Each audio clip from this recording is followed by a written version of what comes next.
Okay, well, as usual, I'm just like totally not prepared. Hey, how's it going? I'm Jeff. This is my workshop, and this is me thinking I'm ready to go and then not being ready to go. So, how's everybody doing this Wednesday? It is Wednesday. I still have to, normally I start this about 5 minutes early, so there's like a 5 minute lead in time, and I can get all my computer stuff set up. Today I did not do that, so let me go in and make it, because I have to see the chats. And so I have to open it on the computer here, which means I have to go to all the different windows. I wish I had a unified chat window so I could see all of the chat coming in. Not that anybody ever chats, you know, but they might one day, just saying. Maybe one day somebody would want to chat, in which case, you know, it'd be nice to be able to see that. So I have to go back and, no, not that. I have to go in and start all the live streams up on my computer here so that I can actually see all the chats and make sure that they're all coming through. See, and then I have to mute them because, you know, I don't want to hear myself. And then I position them so that I can actually see all the windows and all the chat windows kind of line up for me. So apologies for not actually looking at the camera at the moment, but it kind of requires me to, I load up the pages, but then I have to refresh them to get them to show the actual live stream feed. Like, I'm not sure why this one's not showing my live stream feed right now because it is live on Facebook.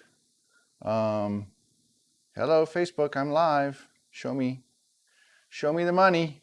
I know it's live, but it's not showing up in my feed here.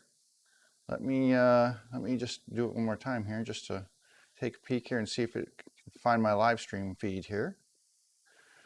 So this is kind of annoying, but it's something I have to do here. It says I was live. I'm pretty sure I am live on Facebook.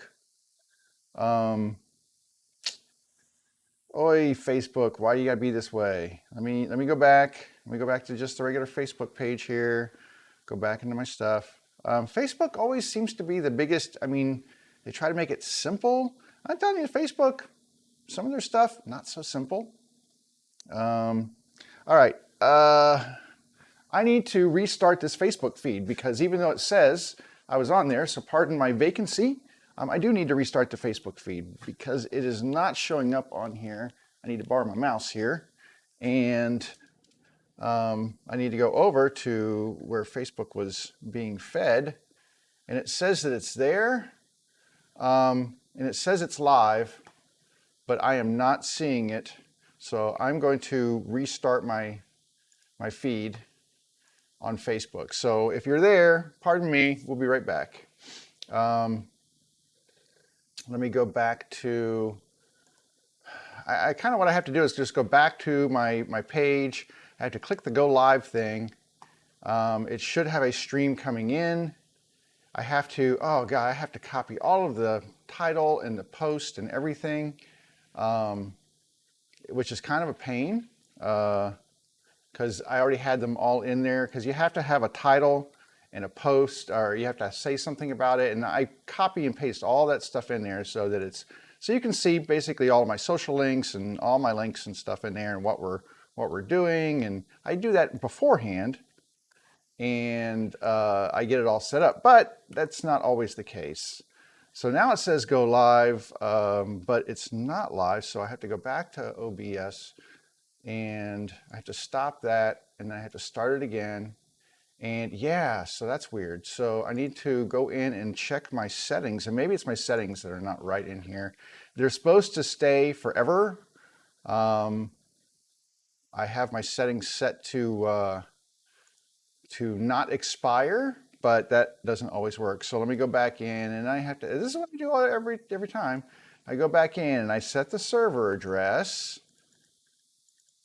and then I have to go back in and copy my streaming key, and then paste that in here, paste, and then say okay, and then I have to start the stream, and it says it's broadcasting. Then I go over here and look, it says connecting live video, and then I can say go live. And hey, I hear myself over on the computer, so it must be working. So that's what I kind of have to go through each time. And it's a little bit of a pain. I should have switched over to my other camera view so you could see, but anyway, it's just happening now. Watch live video. That's what we wanted. Watch live video. I'm not sure why it didn't want to come through, but that's okay. You know what? It just is what it is. Okay, I've got comment streams open on all three. And so if you were watching on Twitch and YouTube, I apologize for that. I know, you know, yours is working just fine. So that really shouldn't have been an issue for you. But I do also go to Facebook. So I do stream to all three platforms at the exact same time. Technology is a wonderful thing, but it can also be a complicated and pain in the butt thing. So I believe if I go, let me just check this really quick and make sure. All right, there we go. I just had to mute that and then pull it over and make sure it was live. That way I can see all the comments because they're just flooding in. The comments are just no, they're not. I wish they were. I wish you all were interactive, but there's nobody here to be interactive with sometimes. And that's okay because I just keep talking. You know, it makes me feel good because if I didn't have the camera on, I would just be talking to myself, and that's kind of weird. So I can now have an excuse to do this because I'm like, oh, well, I'm streaming to you all and giving you content. And then it doesn't seem so weird that I'm talking to myself or someone else who's not in the room. So anyway, all right, let me get this out of the way. Let's get on with our bit. Oh, you know what I did do though? I forgot my mouse. I need my mouse. Off camera once again. I'm racing around this giant shop of mine. Oh my gosh, I'm gonna be out of breath from running around so much. Not really, my shop is really small, so it doesn't take that long, but I do have to walk around all the tools to get the things. I wanted my mouse because I'm gonna show and share a couple of things.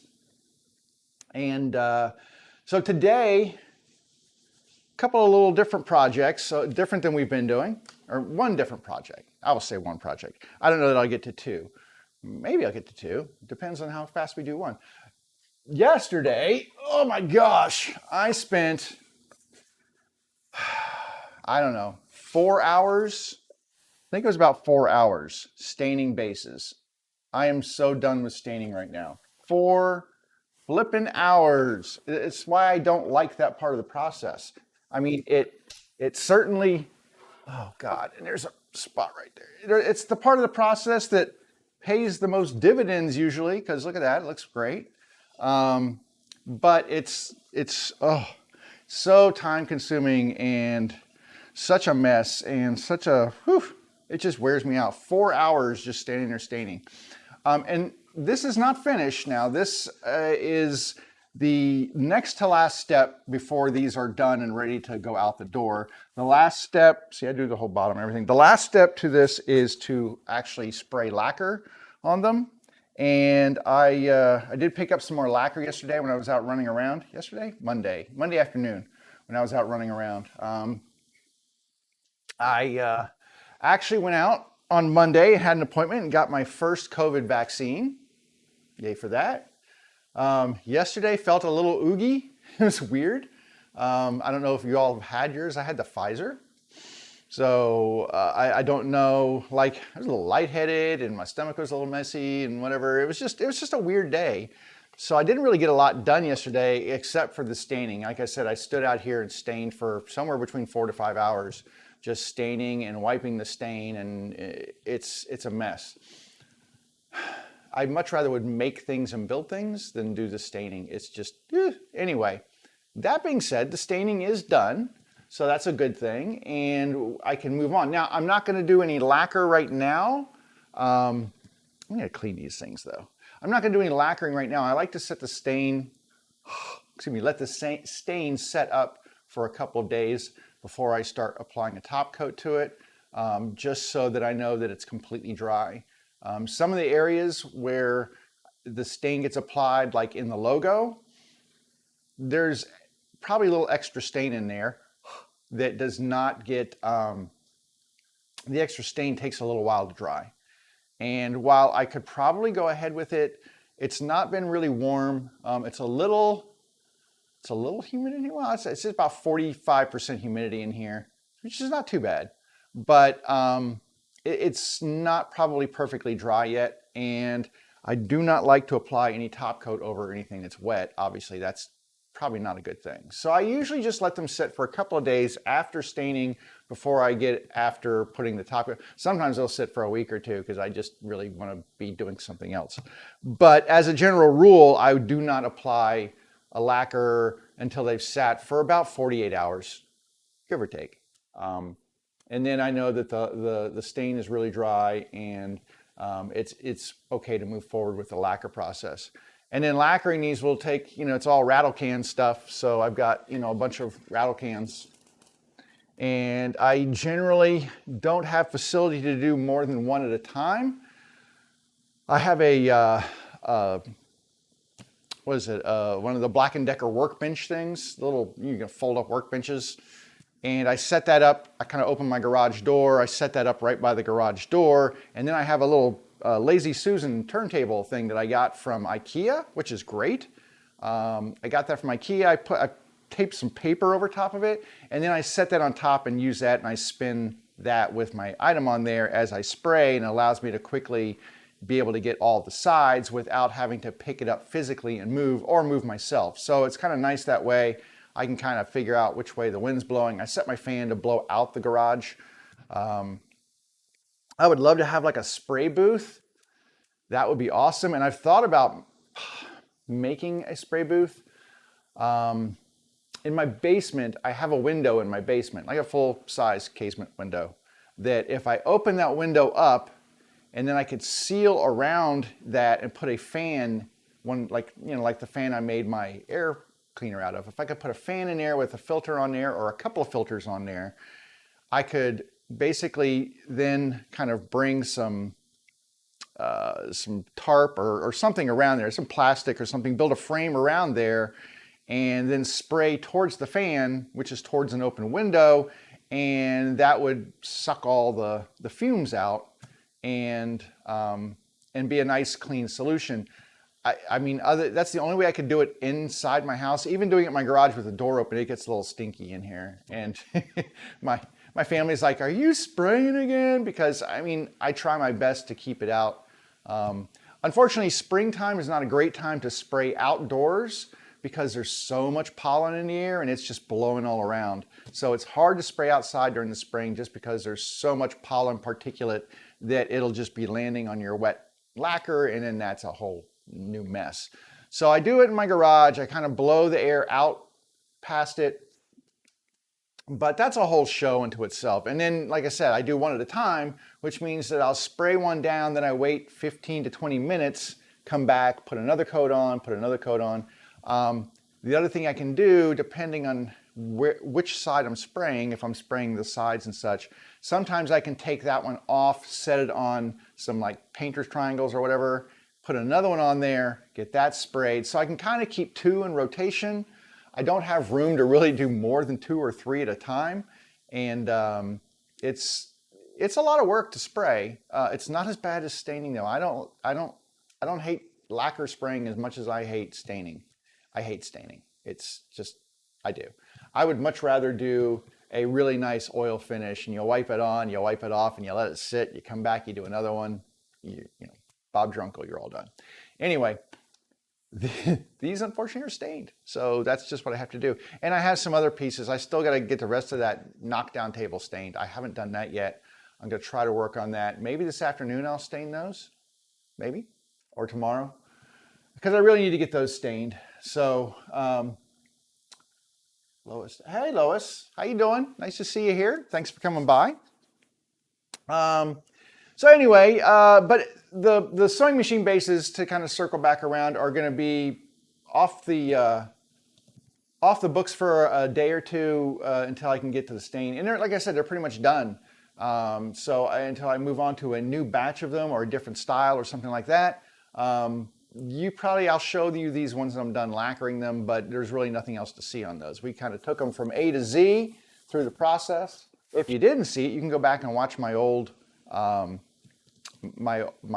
older live streams, and you can see the whole process of going through. And if it may not be easy to watch the old ones on Facebook just because Facebook is a mess in terms of the way it puts your information in there and your files and your stuff. So if you want to watch them, you can also go to YouTube. I have an entire playlist dedicated to my live streams, and it is youtube.com/Jeff Revell, all one word, JEFFREVELL. So you can go there and watch, if you want to go back and watch past episodes and see basically building these from the raw lumber on up, which is what we did. But it took, it took a while, it took some time. What are we on here? Episode 18? I don't think we were doing that the whole time, but kind of close. Anyway, I wanted to share some stuff before I get into today's project. Just share a couple of things with you, at least one thing, which I think is kind of cool.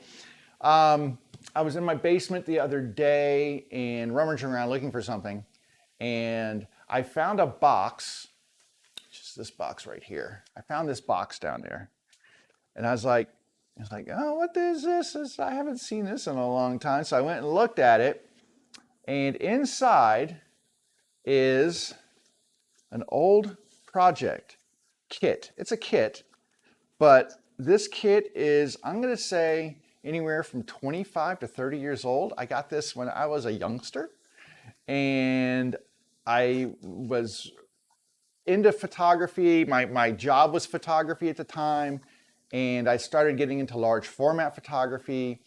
And at the time, buying a large format camera was probably pretty expensive, at least for a young photographer who was not flush with cash. And so I found this kit made by the Bender Photographic Company, and a Bender View Camera Kits. And it came out of Bloomington, Illinois. So this guy used to make these kits that you could kind of finish and put together. And I was well intending to. Look, I've got all kinds of sandpaper here. I don't know what I was doing. And then I've got pieces, and this is all cherry, which is really cool. I mean, it's old, so the cherry has that really old air, oxidation look to it, which I love that. But anyway, so this thing is in pieces, and there's little bags that are labeled with the pieces that are in them. And so if you don't know what I'm talking about, let me show you. I think I've got a picture of one. That's not it. We need to go to the other page, which is here. Oh, hang on. I got to go. Let me go do this. So not that one. This one. There we go. Is that it? No, hang on. I've got it here. There we go. So this is the Bender 4x5 camera. And so that's what it should. Well, no, I will take that back. That's what someone did with theirs to make it look like that. I would hope that mine looks a little nicer than that, like that front lens board. I'm not sure what they were doing with that front lens board. I mean, I've got a front lens board here, and it doesn't look like that. That looks like something that they lost the front lens board and made their own cruddy one or something. Anyway, that's what it would kind of turn out to look like. There's, I think, a couple different views of it here. So it basically has a rail at the bottom. So this is what you would call a monorail type camera, because it has one rail, mono, at the bottom. And then it has a front and a rear standard. Those front and rear standards are the front one that you see the hole in. That is the lens board and a camera lens. The lenses from large format cameras were separate from the body because you would actually mount them to boards and then put that, depending on which lens you needed, you would just put that board in the front of the camera and secure it. Well, that's the hole, is whatever camera or lens board that is. Then there is the back of the camera, which there's the top. Between those front and rear standards is a bellows. Obviously the way the focus a view camera is you move that lens closer or farther away from the back of the camera, which is what a photographic lens, if you have a camera lens, a regular camera, every time you turn that lens focus or you press the autofocus, that's what it's doing, is it's moving those lens elements closer or farther away from the actual film plane or the the digital backplane or whatever. It's moving it.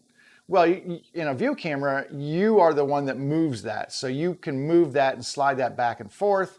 And then on their back, now this should have a piece of what's called ground glass on the back here. I do not see it. And it basically looks like a piece of frosted glass that would fit in this larger rectangular area here, which is almost about 4 by 5 inches. So a piece of frosted 4 by 5 glass would fit in there. And then generally what you would do is you would open the lens up, because it has a little shutter that opens and closes to let light in. Well, you would open that up and then you would look at the back on that piece of frosted glass, and that's what you would basically use to focus your image and align your image and get it framed up and make it look just the way you want to. This one is missing the 4 by 5 piece of glass on there, and I haven't looked through this thing. So this box has probably not been opened in 20 some odd years, but, and this has a different rail at the bottom. So mine has a, more of a, well, it's kind of like brass, but it's, if I can find it here, there we go. So it has like a piece of square tubing. Grab this out of here. So it has a piece of square tubing, which I will tell you, let me switch back to regular view here. Hang on a second. As I come back to my regular view here. All right, so it has a piece of square tubing like this, which kind of reminds me of like a towel rack. It's kind of the old towel rack tubing that you would get, but it has plastic ends in there to make it nice or whatever. Those standards would slide up on here, so you could set the back and then you'd move the front standard fore and aft, front and back, to get it lined up and get it in focus. This is the front standard right here, and but it's, none of this is put together. So it is, this says like lens board holder, and here's like another piece. So this is probably the other piece of the puzzle here, and this would go up, and I don't know how all this works here. So there's another piece of wood that would go on here, I think. But the great thing about a view camera is that you can do things that you can't do with a regular camera, because you have such flexibility with the lens. It'll tilt and turn, and you can do some crazy cool stuff with your focus, and you can sheen flug, which you can't sheen flug with a regular camera. But you can sheen flug with a view camera, which makes it cool. I'm not going to explain sheen flug. That's a whole other thing. Anyway, I have not delved into this thing forever, and I am thinking that at some point in time, I would like to pull this out and get all the pieces out here and see just where, now it should be complete. I think it is complete. If not, I think I've got enough cherries sitting around here that I could replace any pieces that may be missing. There's other cool little things in here, like there's some knurled nuts and such that are in here, and hopefully all the pieces are in here. The company went out of business, I think I saw 2005, maybe 2001, somewhere around. I was trying to get some information before we came on today and look at it, and I couldn't find any information about or very little information about the company. Obviously, the advent of digital kind of made this technology really irrelevant for most people. Now, I will say that film photography has kind of had a little bit of a renaissance. So companies like Kodak are actually now producing more film. Some other companies are producing film. There are, I think you can buy slide film now, like Ektachrome, and that's kind of cool. Of course, you still have to find places that'll process it, because some of these processors are not. The cool thing about this is you could shoot black and white and set up a little black and white darkroom in your basement or in your bathroom or wherever, and you could actually process your own film, which I used to do, and you could make your own prints with an enlarger, which I used to do. So I used to do all that fun stuff. Now I think it would just be fun to be able to go ahead and finish building this, because as I said, I've had this, and that's actually just glued on there. What the heck was I doing? That's glued. That's not even screwed in there. I don't think I had the tools to really do this. And I think At some point in time, I realized I didn't have the tools, and now I do. And so that's kind of cool. It's like I said, that's a little piece of my past there that I found that I can try to finish that. Now I have no idea. I'd have to dig in there and see what shape the bellows is in. And usually in an old camera, the bellows is what suffers the most because it's that thin. A lot of them they're either vinyl or leather, and it's an accordion type thing. And after years and years, that stuff dries out and it cracks. And if you get cracks in any of the corners where it accordions, they'll let pinholes of light through, and that ruins your images. It has to be light tight. That's kind of the whole purpose of a camera, is that the only light coming in to hit that film is coming through the lens. The other thing is I don't have a lens for that camera, and I didn't see a ground glass for it. Ground glass you can still buy. You can buy that on eBay. I can get a fairly inexpensive lens, like a 125 millimeter Schneider lens or something for it to mount on there. So I can get one of those too. You can buy those for $50 on eBay. They're not totally expensive. I mean, you can get really expensive lenses, but I can get one that would be usable. So to me, it would be kind of fun to just have that as a usable camera. I don't know that I would actually ever use it because I don't have the facilities to process the film and such. Although that just takes a couple of trays and some chemistry, which you can still buy. B&H and Adorama, I believe, still carry darkroom chemistry, like home kits and stuff. Who knows? Maybe one day we'll do that. But I think that for now, I would like to make that finished and kind of complete that part of my past. My young photographer self, who really was excited about having his own 4x5 camera. I did eventually get a 4x5 camera, by the way. I bought one once I had more moolah. But I stopped kind of doing that kind of photography and stuff because my life went in different directions and I just didn't have that much time because it is a time-consuming thing. But that being said, very cool. I was really happy to find that. And I'm kind of looking forward to pulling all the pieces out and setting them on the table here and just seeing where we're at with that. That's not where we're at today, though. I just wanted to share that with you. Today, we're going to, so I've got a new bike, which camera 2 has my bike on. So there's my bike sitting over there. I mean, it's not a fancy bike. It's just a nice little mountain bike that I got to get off my butt and do some riding and get some exercise and such. But the problem with mountain bikes and a lot of bikes in general today, unless you buy it at a big box store, but most bikes that you get from a bike shop and things like that do not come with kickstands anymore. There's no such thing as a kickstand on a bike, at least on a mountain bike or something like that. Like I said, if you get them from a big box store, they put them on there as like an expected thing, which you can remove it afterwards. But the reason they don't put a kickstand on a mountain bike is that it's just a piece of metal hanging off that would get in the way of you riding through trails and such. And you don't want things interfering with the way your bike works when you're riding through a trail or if you're riding on a single track through the woods or whatever, or you don't want it hitting rocks or whatever. You just don't want a piece of metal hanging off there. So most people, what do they do with their bike when they're done? They just lay it down. Or you find something to lean it against. And I was like, well, we can do better than that, right? I'm a woodworker. I can find something. So I just did a little what we all do as woodworkers. I jumped on Pinterest and Google and started looking. So let me jump back over to my web page here. And this is the thing that popped up first, is this picture right here. So this is kind of what I'm looking to do today. It's a really simple bike stand. There's nothing complicated about it. There's a front and rear flat piece that sit flat on the floor. Then there are 2 side pieces that the tire fits between. And that's really all you need to hold the bike up in a straight up position. And you can park it, you can move that anywhere you want. And then you just roll your bike into it, let go, and your bike stands there.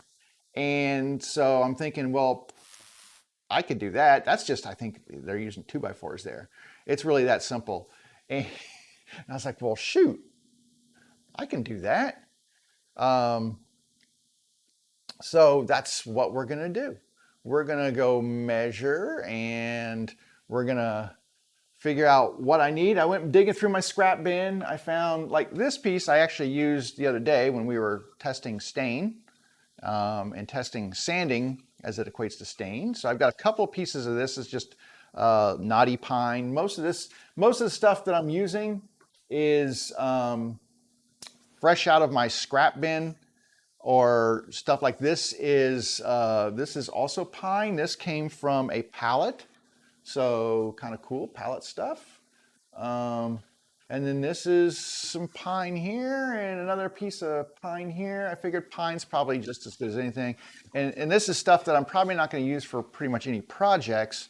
I mean, I could do like a sign or something with this, but probably not. So I figured between all that wood right there, I could probably find enough pieces to do what I want and pretty much figure out, okay, it's like you saw, I mean, honestly, I mean, look at that. It's not that complicated, right? It's really not. 1, 2, 3, 4, 5, 6, 7, 8. There's 8 little pieces of wood there. There's corner supports on each side, front and back. There's 2 long pieces that basically hug the tire. And then there's 2 pieces going across that give it stability. So yeah, not too much to that. And I'm like, well, shoot, let's go ahead and do something like that because it's easy and I'm tired of trying to lean my bike up against things. That's not normally where my bike would sit either. I just pulled it over there to put it in camera view so you could see what it looks like and to see how we're going to figure this out. So really what I need to do first is take some measurements, because I think that's probably the most important thing, is getting these measurements right, because there's really 2 important, let's go over to the bike here real quick. So there's 2 important things to note when you're measuring for one of these things. And one is, let me turn the wheel forward here so you can see. So the first thing we need to figure out is, okay, well, if we have, let me grab a couple pieces of wood here. So if we have 2 standards going across the bottom, right? So we've got one here and we've got one here. All right, so that is the wheels or the tire touching the ground right there. And then the supports will go on the side. So if we look at that, that's the first distance we need to know, is how far front to back is that. So I'm going to go grab a tape measure here. And we are going to figure out about how far that distance is. And I'm just going to, so I just took 2 pieces of wood that I might use. Now the thickness depends, because if I'm using a thicker piece of wood, it's going to push this forward, right? And that will definitely make a difference. So I need to figure out, am I going to use this wood for the bottom and then use maybe a wide piece for the sides? I don't, yeah, you know, I think I will use these. These are wide enough. They're the same size. And I think these will be good enough to get me the result I want. It's not super high, so I don't have to worry about it getting totally in the way here. And that distance is 9¼ inches. Okay, let me make sure on this side about the same. Yep, 9¼ inches. So that's the first distance we need to figure out, is how far those 2 things need to be set aside. So I've got this is kind of how I do things when I'm doing stuff, is I have a piece of paper here and I'm going to draw on here. And this is how I kind of figure out, like if I'm just doing a rough project like this, this is what I use for, I don't use any fancy computer programs. I'd like to, but yeah, I don't. So I just know that that's 9¼ inches right there. So that's the first thing I figure out. 2 other measurements that I need, which are really critical for me, are how tall does this thing need to be, and how wide does it need to be? So for tall, what I mean by that is that at the point, let me get back over here so you can see me. There we go. All right, so at the point where this contacts the tires in the front and the back, I need to know, in general, how far up. It doesn't make sense for it to go way up here, right? There's no tire to contact. It's really all right here where it contacts the tire. So how far up from the edge of this frame should I really probably think of taking this thing? And I'm thinking right here at this point, which is pretty much in line with this. Now the other thing that I could do is get a square.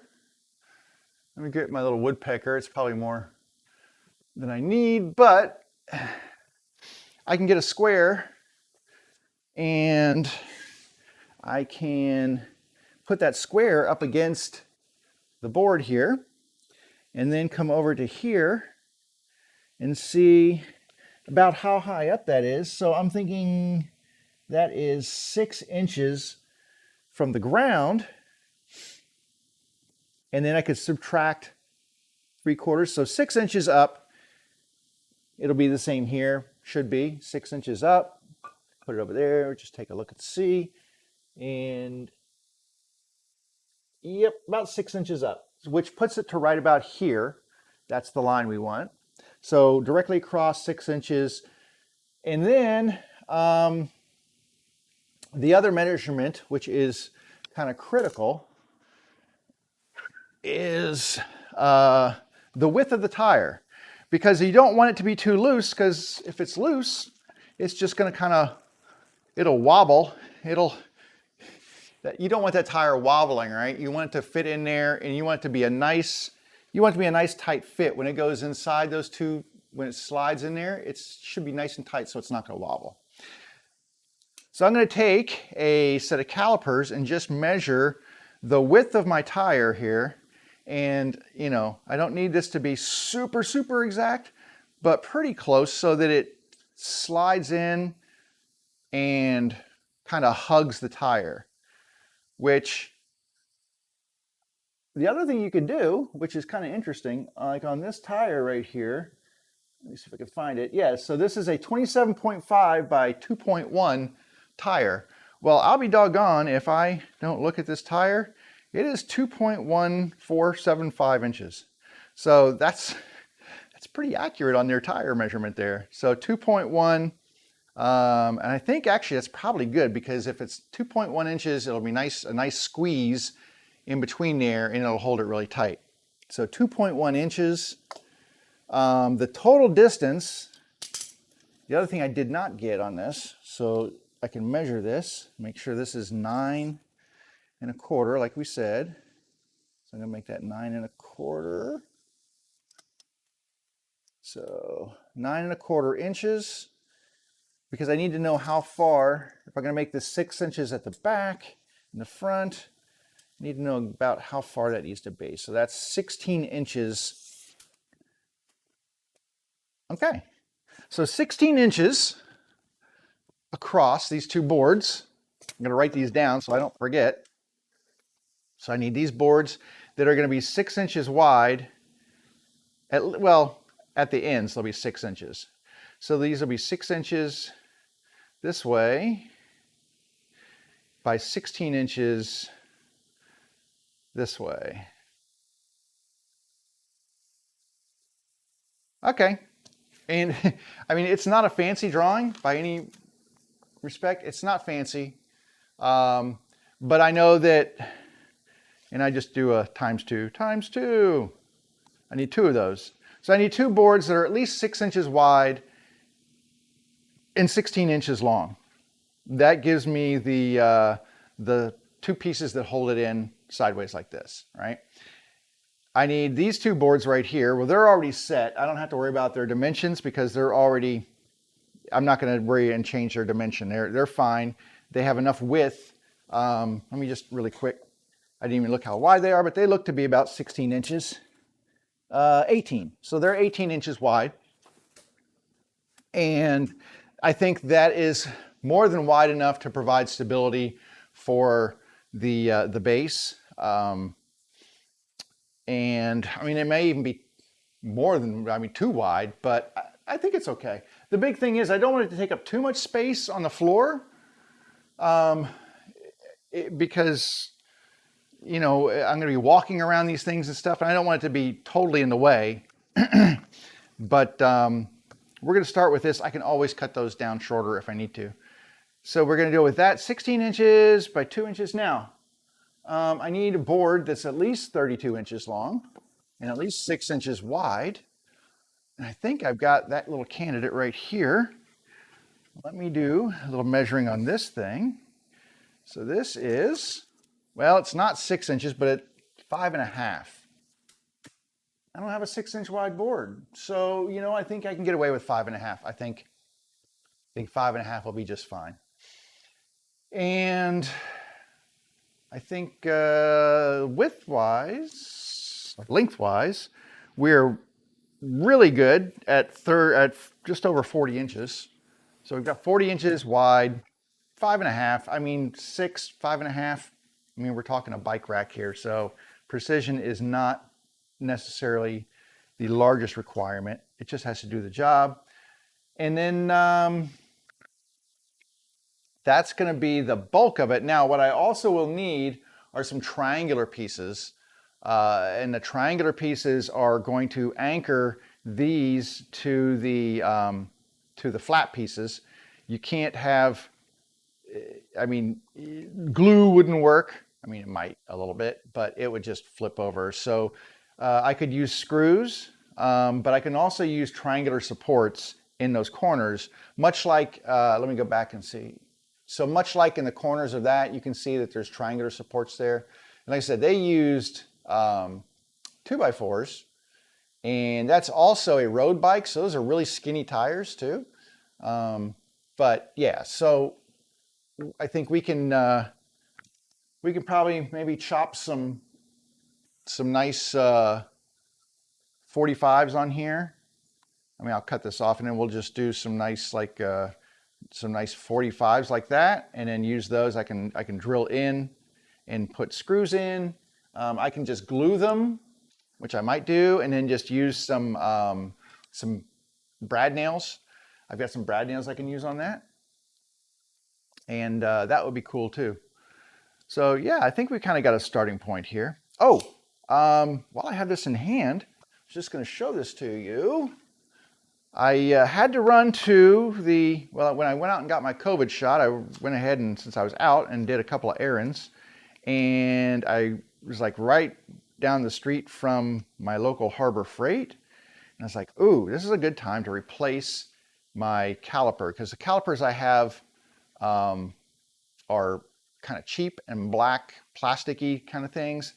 This caliper right here, I get from the Harbor Freight. It's actually, I think, on sale for $9.99. This thing is made of steel. It is heavy. It is super accurate. And best of all, this thing measures in inches. So it measures to the 0.01 of an inch. It measures in millimeters. So it'll measure to hundredths of a millimeter. You can zero it out.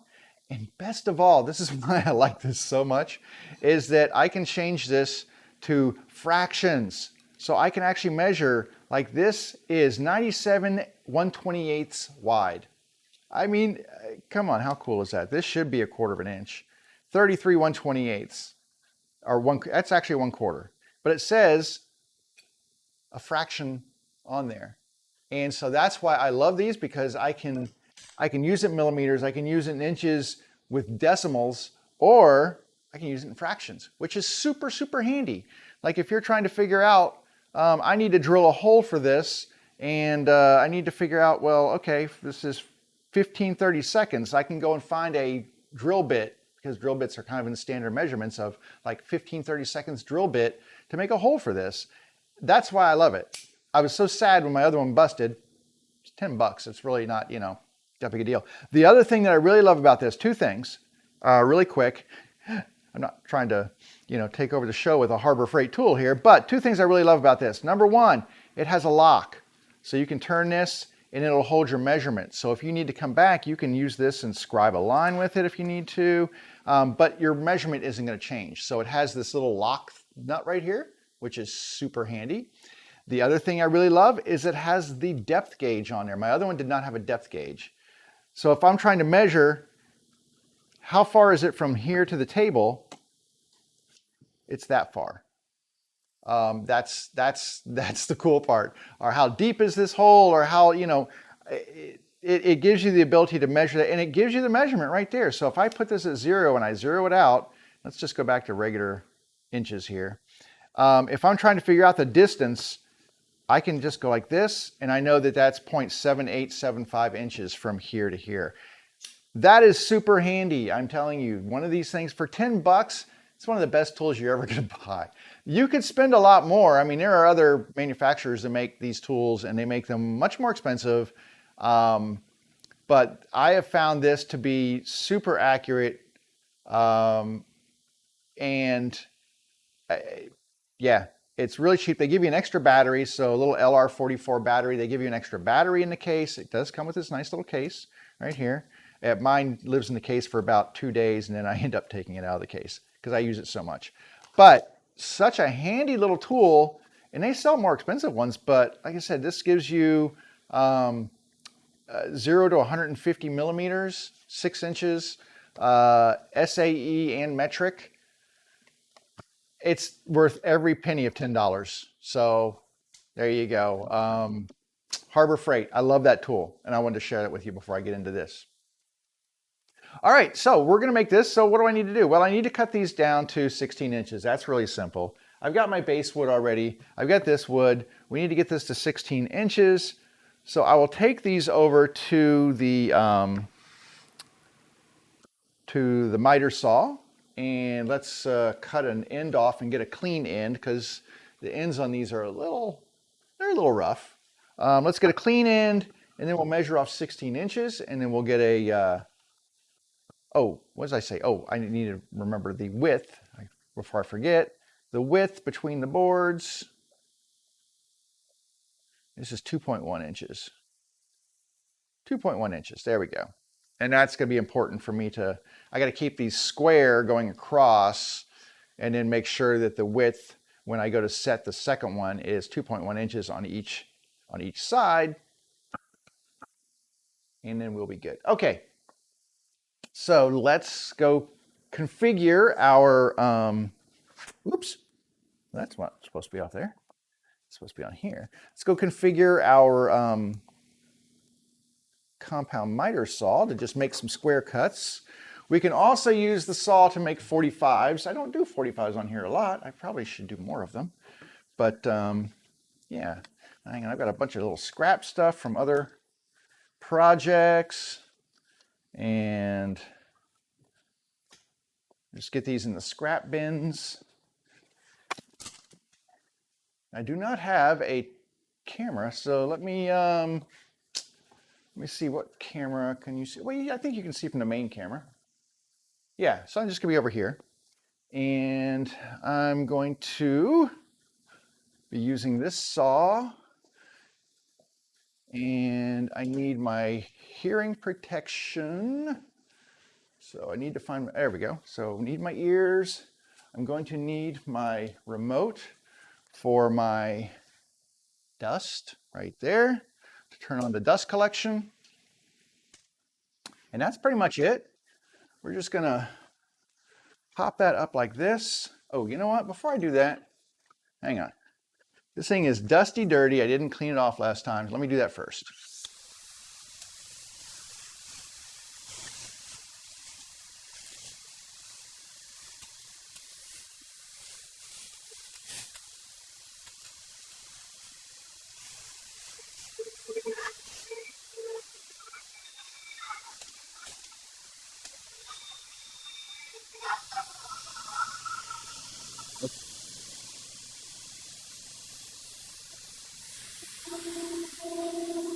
Power.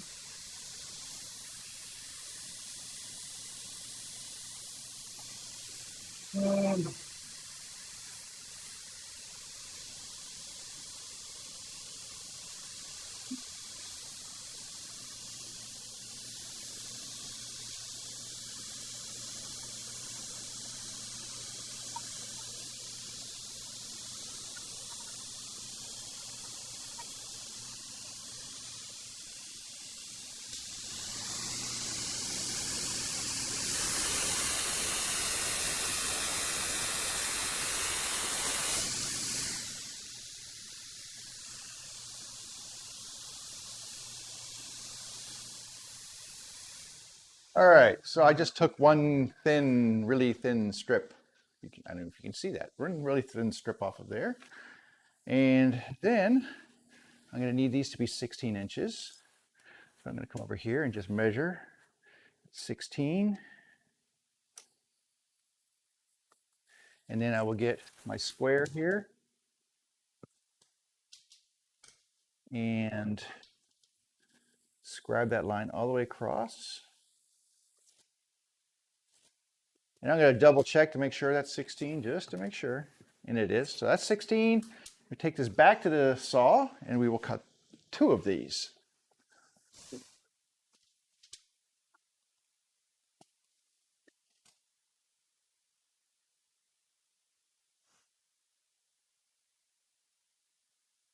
There. Interesting. Okay.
So dusty. So dirty. Alrighty. So dusty, so dirty. It is what it is, though. Okay. We've got the 2 pieces that are going to go across and capture the tire. We have the 2 pieces on the ground that these are going to be fixed to. So I'm going to move this all up to the workbench here just so you can get a better view. And let's do this. Set these aside and do this. Okay. And in essence, what we're going to have is something that looks like this. All right. So I've got these 2 boards across here. Now, one thing I want to do, and if you saw me making multiple cuts over there, it's because this board is not perfectly straight. It actually had a little bit of a loop to it. And so when I would cut, even though it was cutting straight across, there was a gap between this part and the fence, whereas this part was touching the fence. So when I cut it, it kind of slipped through. So I went ahead and just squared those up as best I could. I think what I want to do before I actually start putting these on here as well, I mean, this is not overly complicated, right? It's a really simple project. But what I want to do is first I want to get these square so that they're not leaning. Like right now, these kind of have a little bit of a lean to them, and I want them to be straight up and down. And the way I can do that is to take them over to my planer or my jointer and put one side flat against the jointer and just run it through and get a nice square bottom to it. So what I'm going to do is take my pin right here, and I'm just going to do this to it. It's like, oh, why are you doing that? Well, that is going to let me know when I have removed all of this wood so that I can be sure that when all of this pin mark is removed, this bottom is now going to be flush and square with the face. So let's go over to the jointer. I don't think I have a camera set up for that, but let's see. Well, it's behind the bike. So we'll just go behind the bike here and use the jointer really quick. I just have to move this stuff out of the way quickly. And this is not going to be an overly complicated process. I'm going to run this a couple of times probably through the jointer, just to, like I said, to clean up these edges and clean up these edges right here.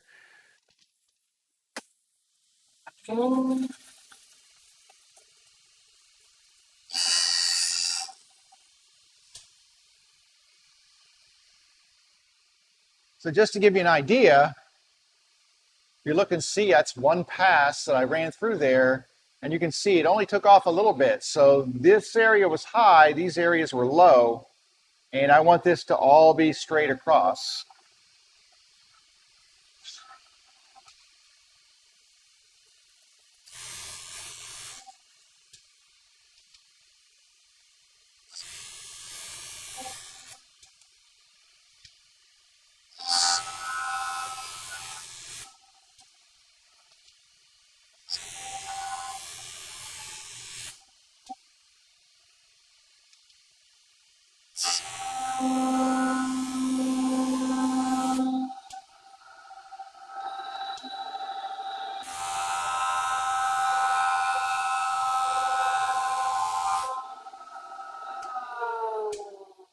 All right, now you can see all of that pin mark has now been removed, and this, so this edge right here is super square and flat and ready to go, and this will sit nice and flat on those boards. This is really not uncommon with wood that you get at the home store. I mean, it's going to be approximately squared up, but they cut and mill this stuff when it's pretty wet, and so it's not uncommon for it to not be perfectly squared up. So this is kind of a common thing. Most construction stuff are things you're going to use this for. That's not that hypercritical anyway.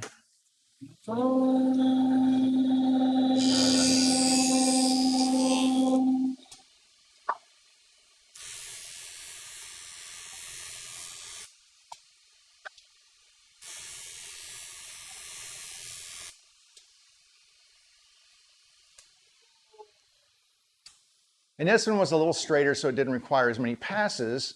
But what that gets me is a very nice flat surface for these to rest on, which is kind of nice.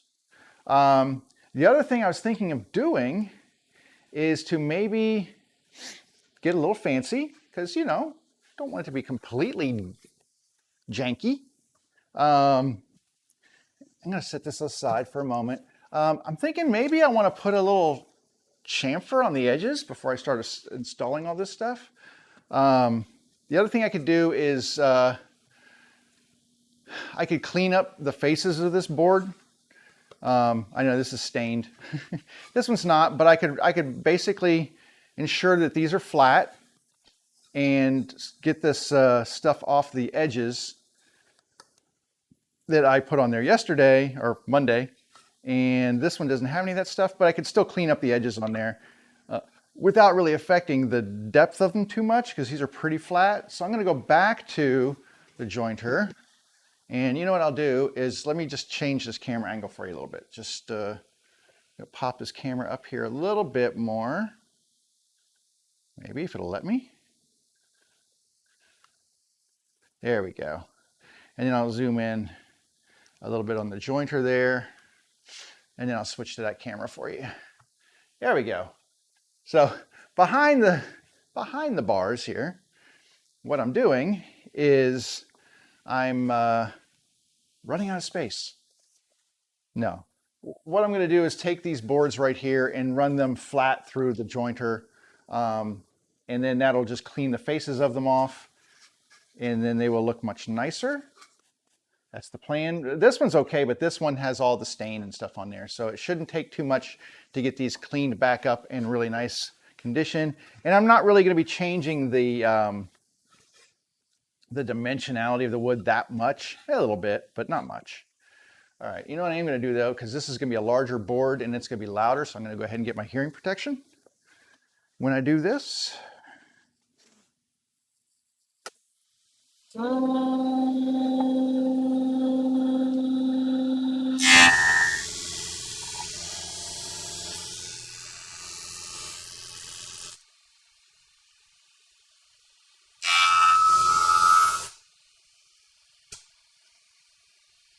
See.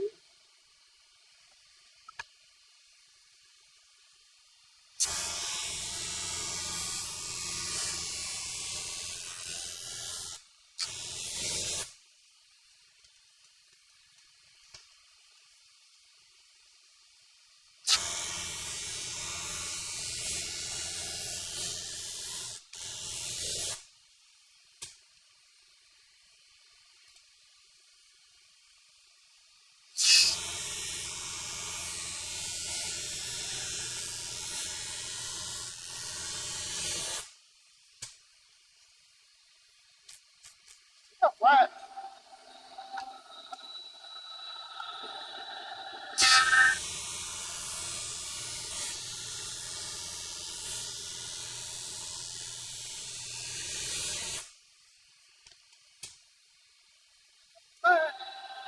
Pretty close though. All right.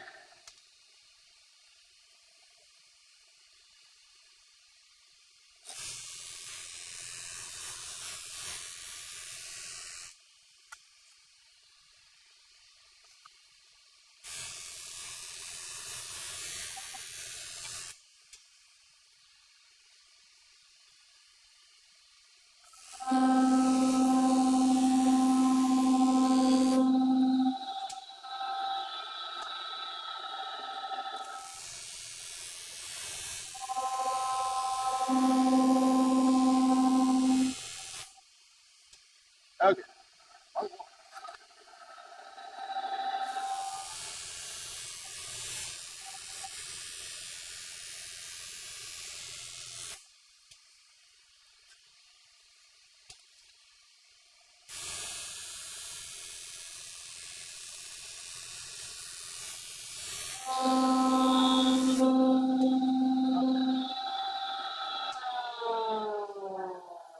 That's pretty good for this board. I mean, there's still a little spot right here. It has a little bit of stain on there, but that can be the bottom.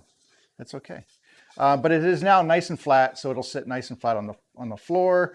And these edges, I just cleaned them up to get them squared up. I don't know that I need to do anything with this one, but I am going to run it. I am going to run it across to flatten it, just to make sure that the bottom is flat. Sometimes these things have a tendency to cup a little bit. So I'm just running some pencil. I'm just running a little pencil. Let's see if you can see that or not. Just running a little pencil across these like this. And when that pencil mark is gone, I know this is all flat. So I'm going to just make sure this one's flattened out. The edges and stuff of this are fine.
Okay. Okay, so now those are super clean. Now you can see that all that all that pencil mark is gone, right? And that means that this now is very flat on the bottom here. And that's what's going to rest on the floor. It's going to be sitting this way. I just had an idea though, that I was like, you know, what could I do to make this really good and stand apart and kind of do some stuff. And I'm thinking, you know, the one thing I could do is do some dados in here. So instead of the wood, instead of my sides just sitting on top, right? What if there was a dado channel in here that these would actually sit down in the dado? I think that'd be kind of cool, don't you? I don't know, maybe you don't. I was just thinking a dado would be kind of cool, that these could rest inside the dado. It would give more, if I was going to add some glue surface to this or even screws, it would give me a much better surface to attach these to instead of just being all wobbly like this. And I could do away with the corner blocks. And that would be kind of cool too. If I could do away with those corner blocks, that to me is kind of like, ooh, I like that. So what I would need to do is figure out if this is, I mean, give or take, this is, we'll call it 18 inches across here, which means 9 inches from the middle. So I'm going to find my middle mark here, my pencil from over here. So 9 inches from the middle, all right? So 2.1 inches is where I was at. Call it 210, we'll call it 1.05. Back to the calipers here. This is why I love these things. So 1.05 inches, I can just dial that in here. See if it looks any better here. So I'm going to dial in 1.05 inches on here.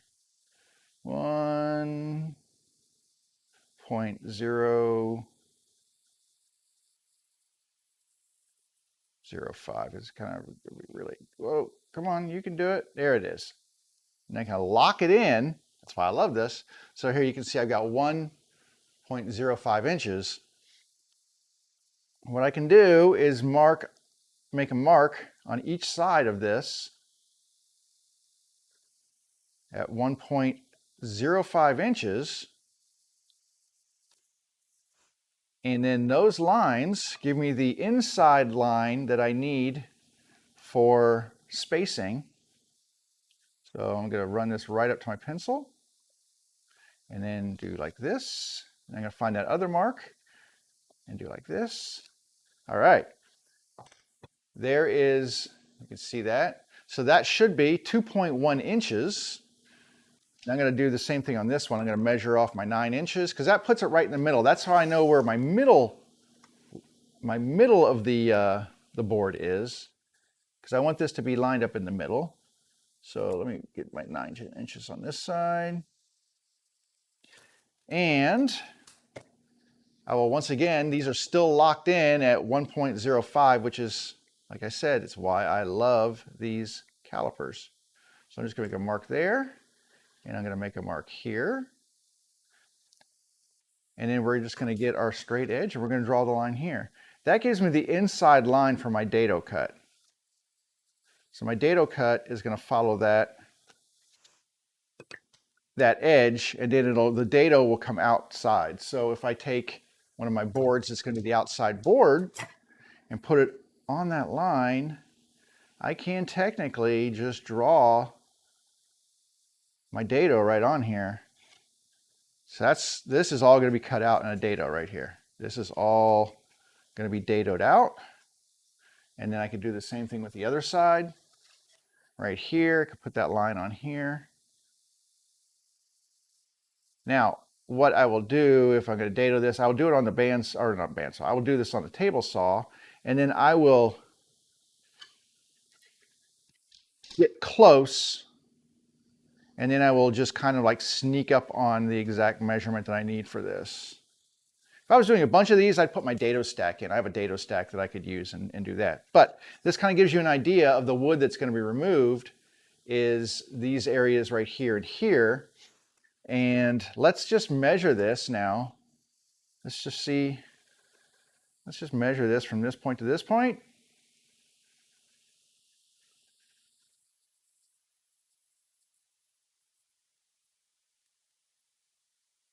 And I'm off a little bit, which is probably just thickness of the wood. 2.1 is just on the inside of those. So I'm going to take these and readjust my lines here because I really want these to be, I don't want them to be too tight. That's the thing. You don't want it to be too tight that your tire doesn't fit in there easily. So I'm just taking this line here. I'm going to take this line here. It was just off just a hair. And it's probably just because I pressed into that pine just a little much. All right, there we go. And this should be 2.1 perfect. And then, like I said, we will use the edge. This is, how thick is this? 0.7335, something like that. And then that line would come over here, and yeah, so we're good. I'll do the same on this one, should be about the same. Let me just make sure.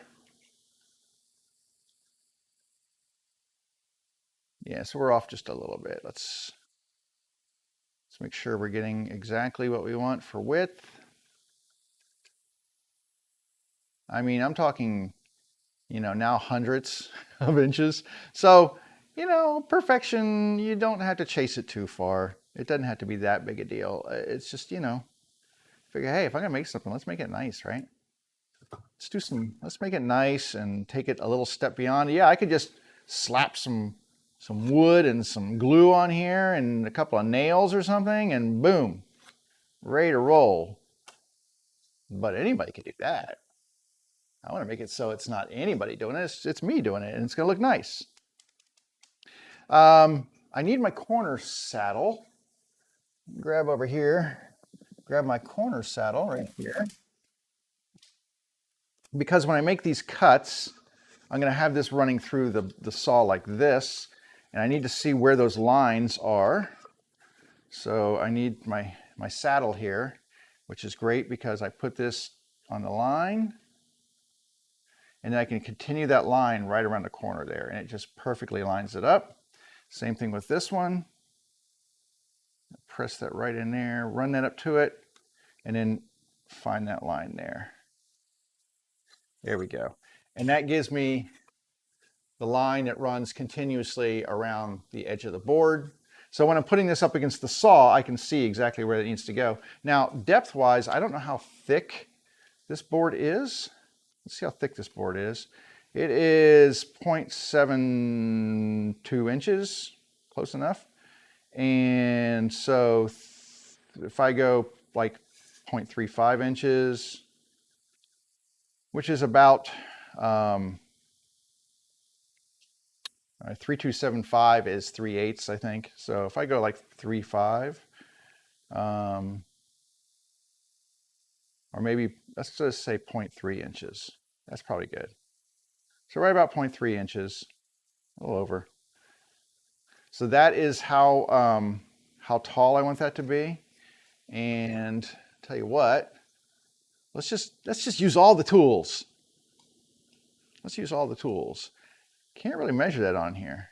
See, this is where this is kind of like, but I can use this to measure and get this locked in. So watch, that's why I love this thing, because now I can use the end piece to set that to my exact measurement. And now my scribe line is exactly the one. So I use these caliper, or this part of the caliper, I use this part of the caliper. That's why I love these things. All right, this is going to be the bottom. So we're going to make this deep on here, which is less than half, but that's okay. And I'm just making a line so that I know when I run the table saw blade up to it, that this is how deep I want this to go. I want it to be that deep. And all this, well, not that. It's actually going to go outside of those lines. I've got to think what I'm doing here. because I'm going to get confused if I'm not careful here. So not that line. This is why it's good to think through things. So I'm not cutting them. If I was cutting away all this section, I'd want those lines there. I want these lines on the outside. I want these lines out here. Yeah, see, I almost screwed that up. So I need, basically, yeah. So I need to figure out from here, I'm going to put this in here. I'm going to run this line this way. Now I'm going to run this line around the corner, and then I'll measure that off. Wow, that was almost a tragic thing there. Which is why sometimes, you know, when you're doing your seats of your pants stuff and you're not really thinking through this stuff, it's like, take a step back and look. At least for me, I've done this before. Can you tell? There we go. And then the same thing with this one. I'm going to make this line using the board because the board is the thickness that I want that dado to be. So I'm going to run this line here. And then I'm going to run this over the saddle. Right over the corner. And then I will use my marking gauge to mark that out. And it's right here. There we go. All right, now I have the area that I want to remove, which is right here and right here. And I'm going to just kind of, I usually color it in or something, or exit, or do something like that, so I know that this is the area that's being removed. It's just a visual reminder for me when I'm cutting that I take off these areas that are dark like that. All right. And I'm just using this as a way to set the tool up as well. Let's go make some dados, shall we? Now, to do that, let me get this. I don't need all this scrap wood, which is kind of interesting. Thought I would need more, but I changed my design midstream, so I don't think I need it. But I do need to move all these bases out of the way because they're kind of taking up some space. So let me move them out of the way because we're going to use this table saw and we're going to need to set this up. And I think I have a table saw view over here. There we go. All right, table saw here. What I'm going to do, get this out of the way for the moment. I'm actually going to have to move these even more, but for right now, this is fine. And I'm going to try to set up that depth of that blade so that it just touches that line that I scribed with my marking gauge. Okay, which, ooh, that looks pretty close. Get those teeth right up to that line. So that looks pretty good right there. So that's the depth that I need. I also need to grab this, which is going to allow me to push those through squarely. Because when I set this up, what I'm going to do is establish the inside line. So I have to move this stuff over a little bit more here. Hang on a second. Oops. Set those there. Move this stuff over. I think that should be enough. Right there. Hopefully that's enough. I can always lift. There we go. I just need the fence cleared out of the way. So what I'm going to do is establish this inside line right here. And then I will cut through, and then I'll work my way out. And then I'll do the same thing from the other one and then work my way out. And that should give me the exact dimensions I need. So before I do that, I have to do a couple of things. I have to put my dust collection into my saw because it's not hooked up. So let me add that, which is just a matter of putting the hose in the back. And I have to grab my power cord because I only have one source of power in my shop. And it gets shared by all the machines, so I have to move this over. All right, it's a pretty quick transition. I have to grab my ears because it can get loud. And yeah, so let's go ahead and we will, oh, and I need my my dust trigger. There we go. All right, let's go ahead and make a dado cut. This is kind of cool kind of like I thought of this. And it may just totally be crap and I have to think of something else. But that's okay. That's kind of the fun of it all.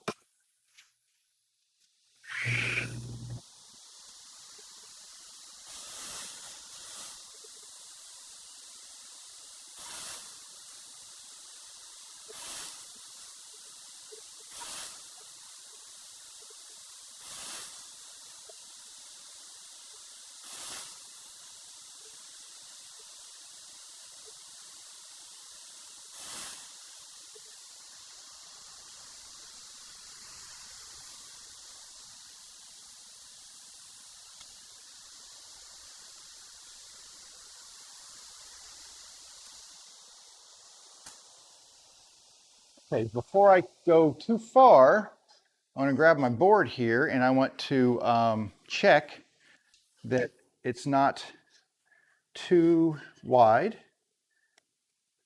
And oh, look at that. That's pretty good.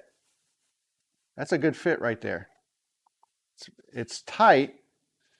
Well, let's see. I mean, I could shave just a hair off of that. I guess I should. The other thing I need to do is find my other board, because I had two of these, and I'm not sure where I left the other one. Where did I leave the other board? I just cleaned them off. Yeah, I have no idea where I put the other board that's going to be used for this. That's interesting, isn't it? What the heck is my problem? I got all these, I got everything sitting here. That's my problem. I got so much stuff here that I can't keep track. I thought I had all these boards right here. There's that board, those two bases. I cleaned it over here. I didn't have it over here. Oh, this is embarrassing, shall I say? I can't find my board that I just had like 2 minutes ago. I had my boards here. This is so weird. What the heck did I do with that board? Help me out in the comments if you know what I did with it, because I'm kind of confused right now as to what I did with that other board. It was right here. Did I set it down somewhere? Wow, my noggin is just cuckoo. I am really at a loss right now. Okay, I mean, it looks just like this, so I shouldn't. Let me work on this one. We'll just keep moving forward, and then I'll search, I guess. All right, I'm just gonna figure out where to just take just a tiny bit off of this, right there.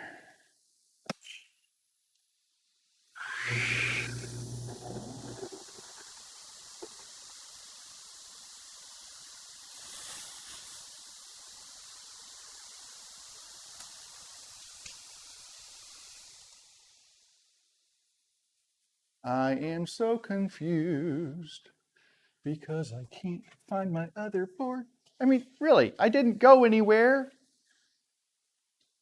What in the world is going on with my head that I can't find that board? All right. In the meantime, let's see how this looks. That's nice. It's got a good little pocket in there, so you can see there's a nice pocket for that to sit in. We can glue inside there. It's a little wider than I wanted, which I was afraid would happen just because it's so hard getting dados just right. I mean, it really is. But we're gonna try to get this a little tighter on this side. But I'm gonna make this first cut like this, and then we will chew away the rest of it here.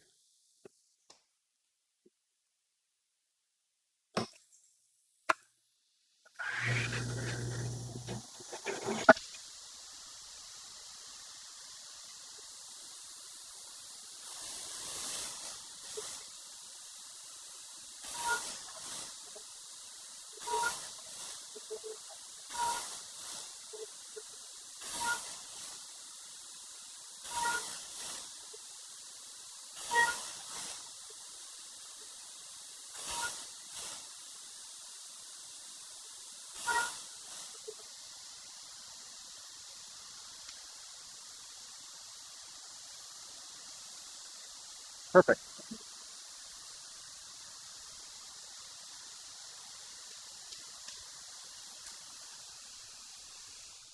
So that one is perfect.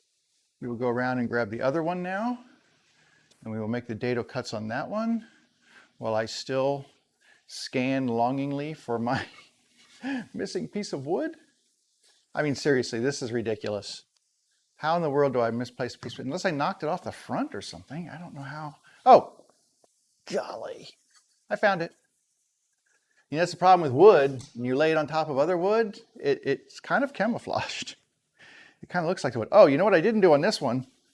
Hang on, we need to come back over here, because what I did not do was draw my saddle lines on here. So I need my saddle lines. Let me just make sure of my measurements here. Let me loosen this. Okay, let me make sure that I'm getting my lines correct.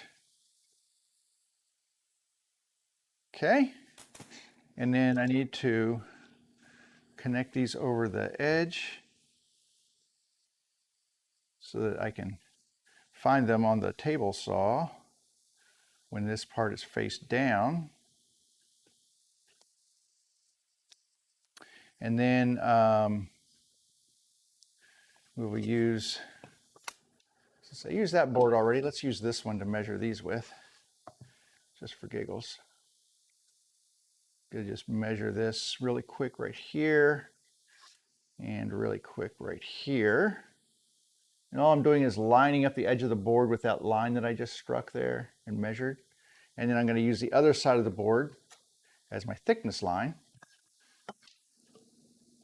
And then that makes sure that I'm in the right place. And then I'm going to just continue that right around the corner. That lets me know when this is face down that the cut is going to the exact spot it needs to. So like that. I will use my depth gauge here because it's still set up and locked in to scribe a line across, just so I know that that's how deep it's going to go. And then I will also color that in because that keeps it straight in my head, which obviously you've just seen. Very important for me to keep stuff straight in my head because obviously things get out of my head pretty damn quickly. What the heck is my problem? I'm going to blame the COVID vaccine. That's my excuse all week, is my COVID vaccine. That's what I'm blaming. It's all the part of the COVID vaccine doing this to my brain. It's the COVID vaccine's fault. It's not my fault. I'm not normally this crazy. Because if you know me, you know that's just total baloney, because I am. But anyway. All right. On we go.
Oh,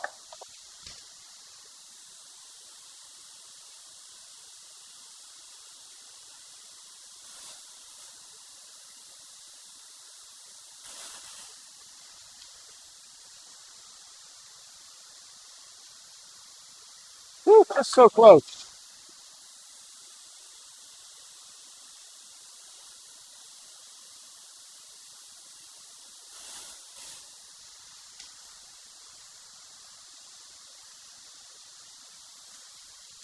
There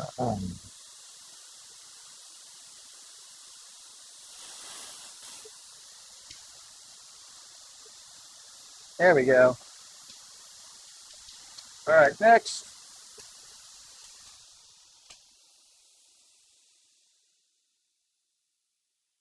If you saw, it took me a few times to get that really dialed in. You know, when you're trying to sneak up on a cut, it's just teeny, teeny, tiny movements. And that's just what you got to do.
All right.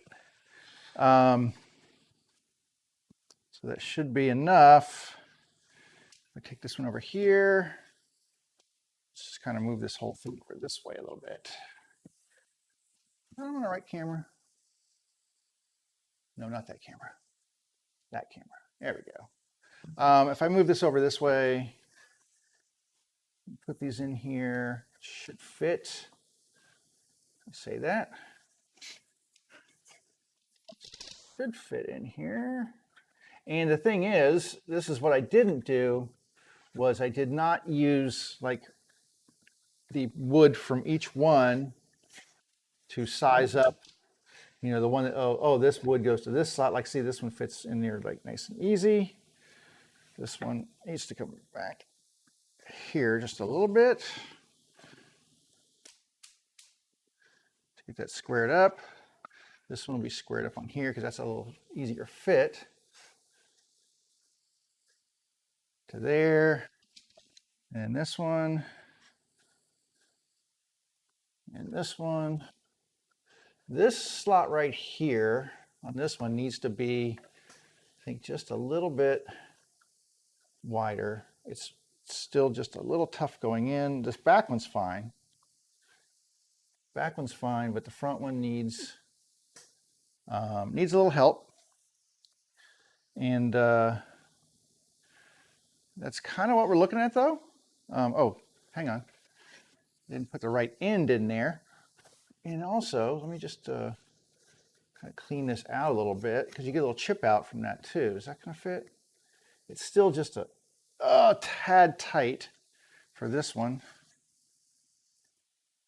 Well, that side, look at that. That side fits in fine. So it's just a matter of, there we go. Finally, a matter of getting everything to slot in here. Is that all the way down? Yep. Is that? This is not all the way down. Yeah, that's pretty cool. Like that. So this needs to seat all the way in. That's all the way in. And these are flush right here. These should be flush right here. There we go. All right, in essence, that's pretty good. Then I will glue and screw from the bottom. Now this one is like super tight. This one, the dado is just a little loose. I'm wondering if the board, if I switch it, because it seemed like it was tighter on this side. And I'd like that tighter, fit. Yeah, that's a much better fit on this one. This one's actually not down either. So I like the tighter fit. Let me take this off of here and see something here. That one's pretty good. This one, it's much tighter. That's very tight. What that's going to do, though, is allow me to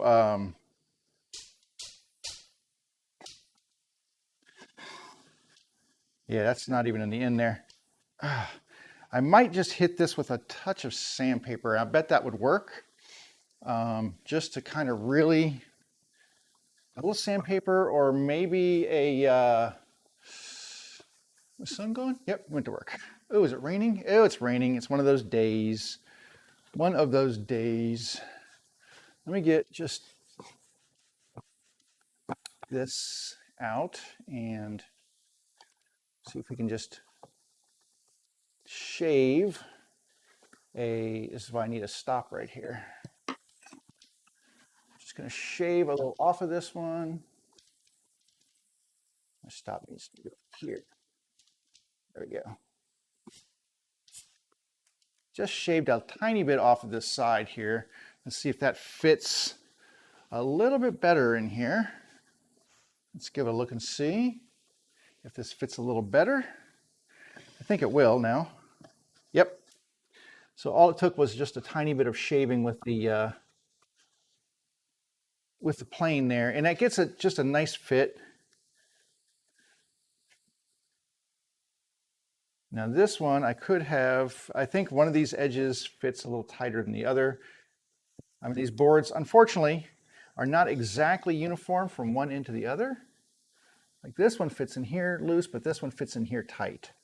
And so basically that's what I'm gonna have to do is figure out, but that's okay. I think that works out well, actually. So it gives stiffness on both sides. There we go. All right.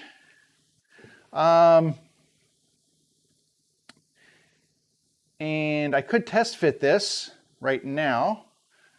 So let's go, let me change to this camera and let's go down to the bike here. Let me zoom out and go to the bike down here so we can see how this wants to work.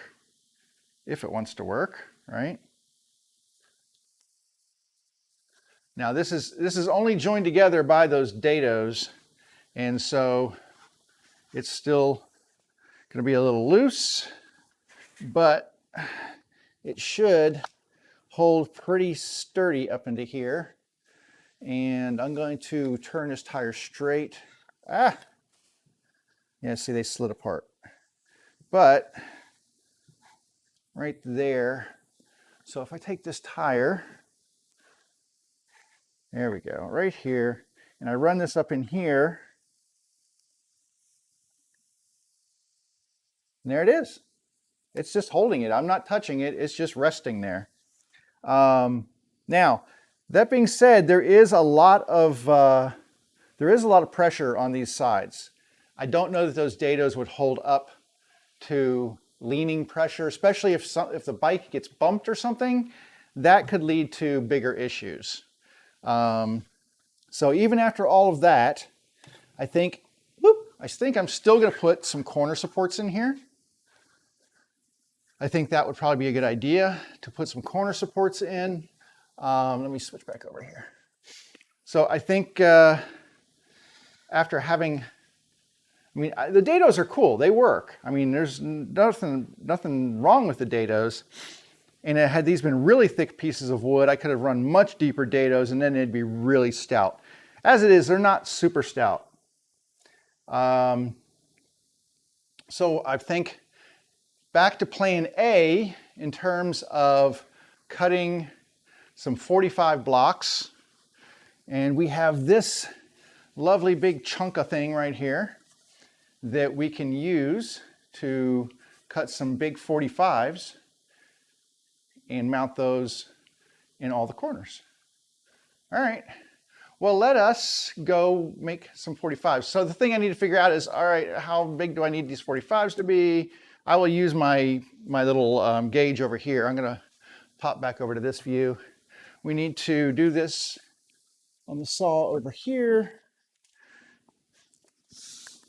So the one thing I am going to do before I assemble all of this is I'm going to just sand it all down, and because it's easier to do it before it's assembled than after. So if I decide to put, I don't know, just some wipe-on poly or something on here just to protect the wood, because it's going to be sitting on the floor. If I put some wipe-on poly on there or something, it'll have a nice sanded surface to work with. Yeah, it's kind of gross outside. I'm not gonna lie. It's kind of rainy out there. Didn't know it was supposed to rain. I guess I'm not riding my bike today, which is okay, I guess. I'm gonna cut off a squared end of this, and then I'm gonna measure a 45. I'll turn this to a 45 section. We'll cut off a 45 block. So first things first is to cut. I'm gonna go past. There's a knot there, so we're gonna go past the knot. And then we will cut that down. Let me get my ears here and my remote, and let's go.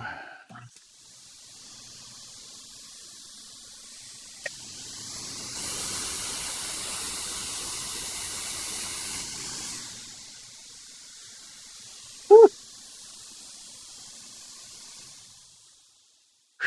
Man, you know pine when you cut it. Wow, that's a smell right there. That is the pine saw fresh smell. All right, I'm going to turn the saw. This saw sets up really easily. It has a release right here that you can unlock this, and then you pull this up, and then you push the button, and then you can just flip this thing right to 45. Except, oh, hang on. It's my dust thingy. Actually, you know what I can do? Let's do this. I can go 45, let's see if this is gonna make life easier for me.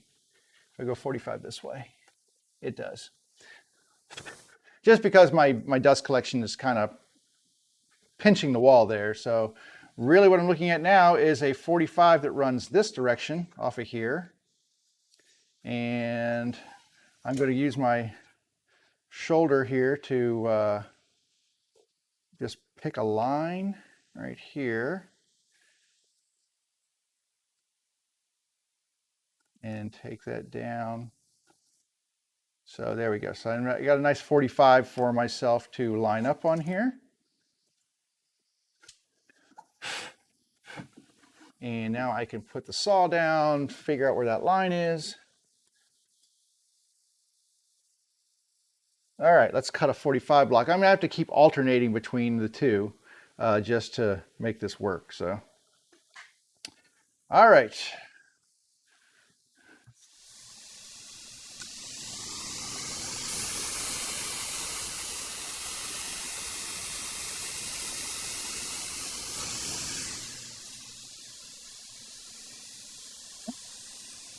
So here's what we're looking at. So 45 block just like that, right?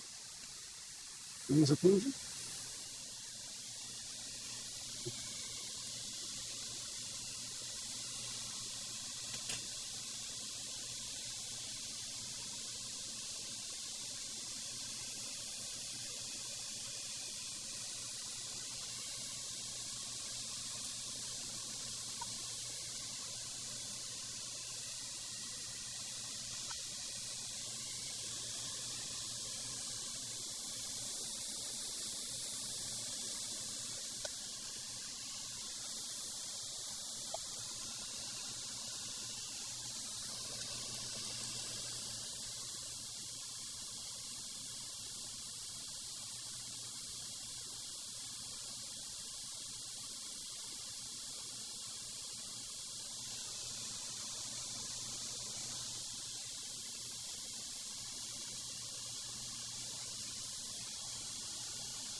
Okay, that is our four corners. That wasn't too painful. You just kind of rub the fuzz off of the edges of them from the saw there. But yeah, so I've got nice little 45 blocks now. And these can be set and pinned onto the sides there just to add some stability to the whole thing.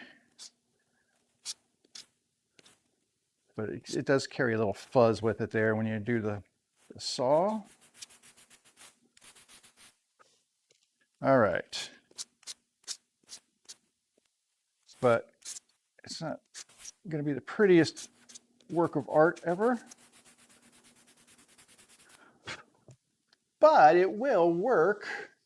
So what we're looking at here is taking these blocks and we're just going to adhere them to the corners like this.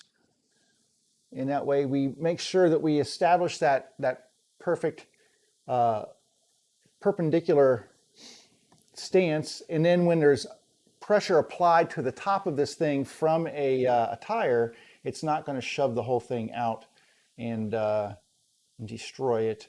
Now, one thing I think I would like to do here is, I think, actually, you know what? Let me do this. This is the bottom. So I'm going to mark this A because I want to know where these came from. So this is A and B and B. All right. So I can, because I want them to go back. I found that these are pretty good fits the way they are right now. And by labeling them, and we're going to go see, nobody's going to see these marks but me when I reassemble. But now I've got all these things labeled, so D goes into slot D and vice versa. But I know that that's a pretty good fit for those particular ones. So I want to make sure that I've got those in there. Now, one thing I was thinking of doing is taking these things and just maybe cutting some little corners on them. Because like I said, make it a little pretty, make it a little nice.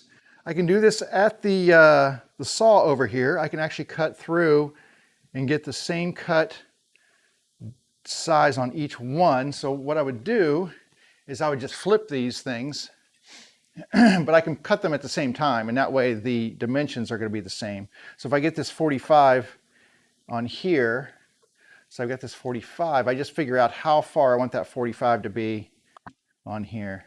So if I say, put that at the 3, that actually looks really good.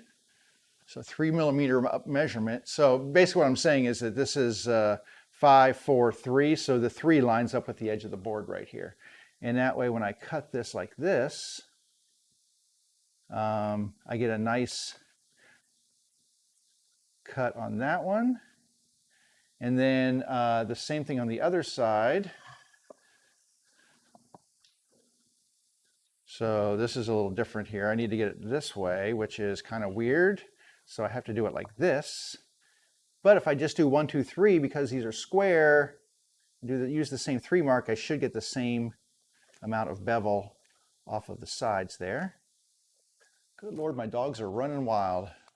They are buck wild up there. I can hear them from down here. All right, so I'm going to come back to the saw here. Since we're already set up for it, I'm like, why don't I just go ahead and do a couple of little decorative cuts, make it look nice.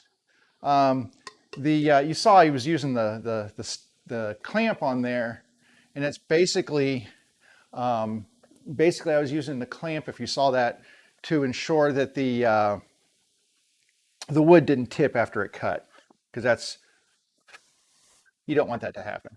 All right, I'm going to set this back to 45, which is really simple to do. I just unloosen it and push the button, flip that up. That's locked in, down, it's unlocking here. Oh, wait, I locked it, there we go. There we go, 45. So I don't change my angles here, but these do have nice click stops on the most used angles, which is nice. So you don't have to go exploring for it. I'm just gonna get this edge right here, and then I will find this cut right here. Should be right, like it is right there. Okay, and I might actually go ahead and, just for giggles, because these are small pieces I'm taking off of here. Get that right again. Okay, let me get this. This isn't as thick as the other piece that I just did, so this wants to move around a little bit. There we go. Just enough to keep this from sliding. I can keep it pressed in. Okay, let's get this cut, and then we'll flip it around and we'll do the other side.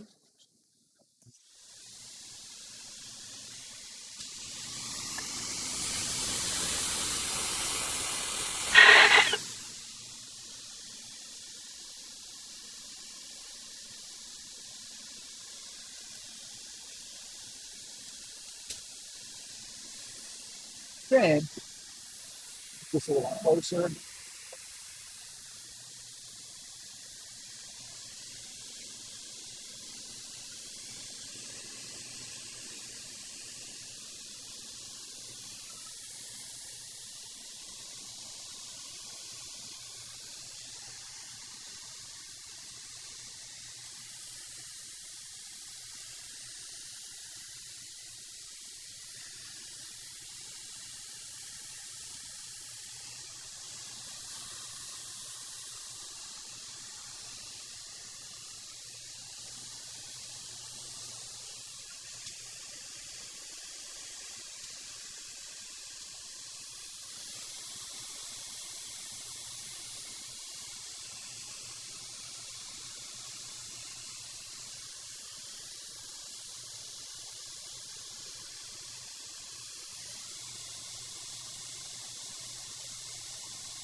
All right.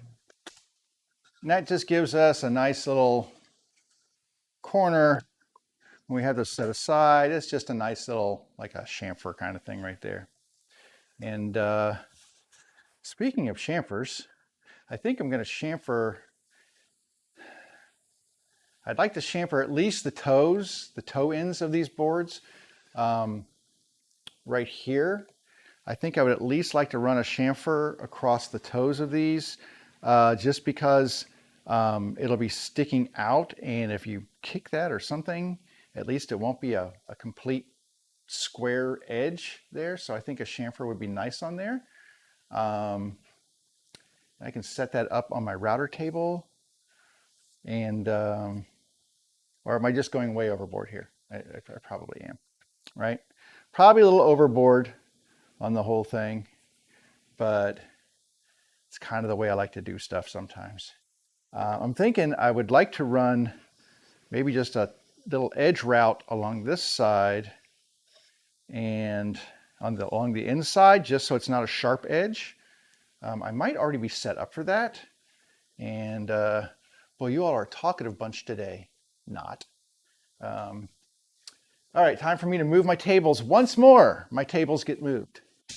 Or not my tables, my bases get moved. Once again, they get moved. They just keep wandering from place to place. But that's kind of the way things work in my shop. Just keep shifting stuff around. Keep making space. All right, let's go over here real quick. I think I have things set up for the little roundover in here. And if that's the case, then I'm going to do a little roundover on the bottom of the base. And the problem with this thing, I can't get the flat one out. There we go. Yep, roundover is there. Just going to get the one here. There we go. Lock this in. Can you see what I'm doing? You can't even see what I'm doing, can you? Nope. Yeah, that's a little better. Now you can see what I'm doing. So I'm over here. I'm just going to raise this up. My little roundover bit's already in here. So I figure since that's in there, I can go ahead and take care of that really quick. And that'll be easy to do. I might round over the sides, the long edges of these. You know, why not?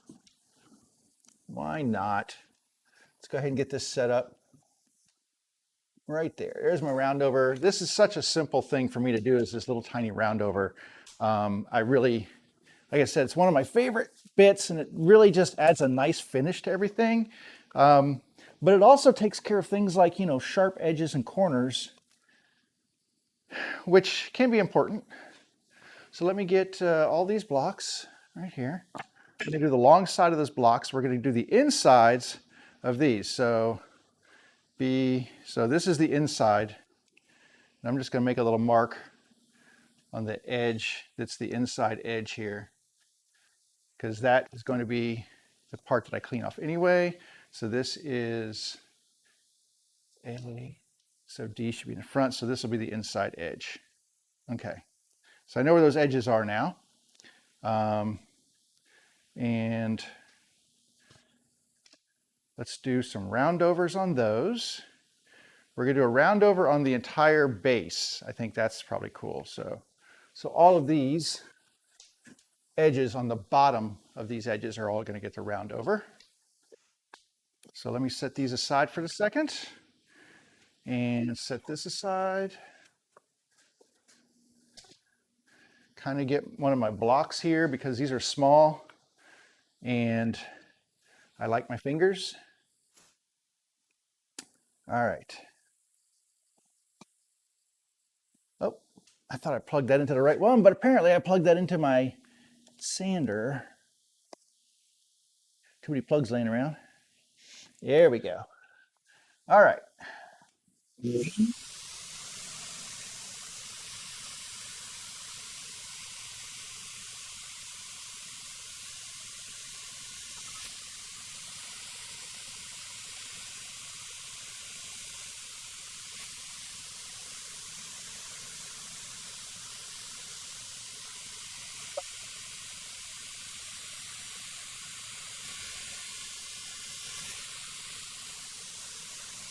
Subtle. A little deep. A little deep.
Okay, so that was the inside. I mean, I guess maybe I could do that chamfer on the outside too and just leave it like that. Or not the chamfer, but the round over. Kind of like that. I'm going to go ahead and do that. Let me go ahead and run that around the whole thing here. So I'm going to plug this back in and I'm going to do the outside. So I'm just making this up as I go.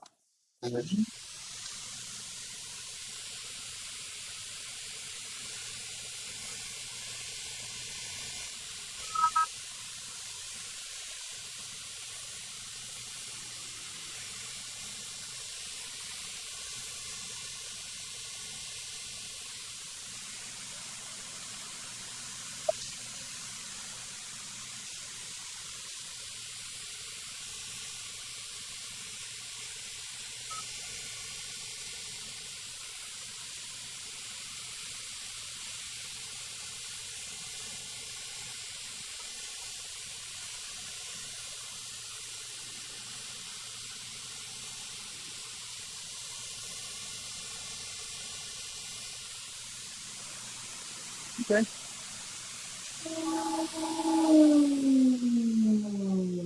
Alrighty. A little messy, but it did what I wanted it to do. Oh, I still need to change to my chamfer bit before I clean up. Let me just go ahead and do that because I want to chamfer the end of. And if you don't know what a chamfer is, it's basically a 45-inch bevel, 45-degree bevel that you cut on the end of a board or something, and or the edge of a tabletop or something like that. It's just there's different ways to do it. You can do it with a hand plane or whatever. I have a chamfer bit that I use, or a 45-degree bevel bit, whatever you want to call it. But I do have a bit right here that it's kind of hard to see that. Anyway, this is a chamfer bit, so it just cuts a 45-degree bevel into, not that one, this one, into my, the end of my board. So all I'm going to do is raise this up really quickly. It doesn't take a long time. Really what you have to figure out is how much of a chamfer do you want? I mean, how much of a bevel do you want on the end of things? Come on, stop it. Sometimes it gets a little stuck here and I have to, there we go. I have to wait for the click and then I come back up.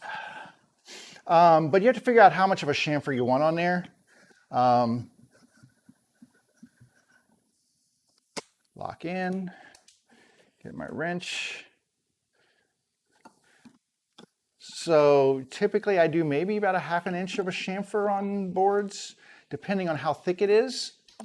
And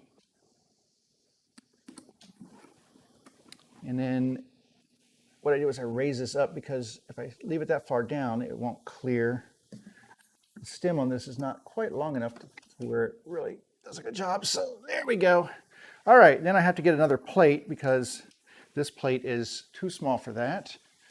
Let me see if this plate will clear. I don't think this one will. Nope, one more up. Thought that was a little wide. There we go. This one is perfect. So we'll put this plate in here and we will lower this down. The plate won't set until I lower it some. There we go. Now the depth of your bevel is determined by how high you actually have this. So if I just want a tiny little bevel, I just make sure it's just a little bit above the surface of the table. And let me zoom you in just a little bit here. You're still kind of wide because I was covering 2 work areas there. So let me get you zoomed in here a little bit.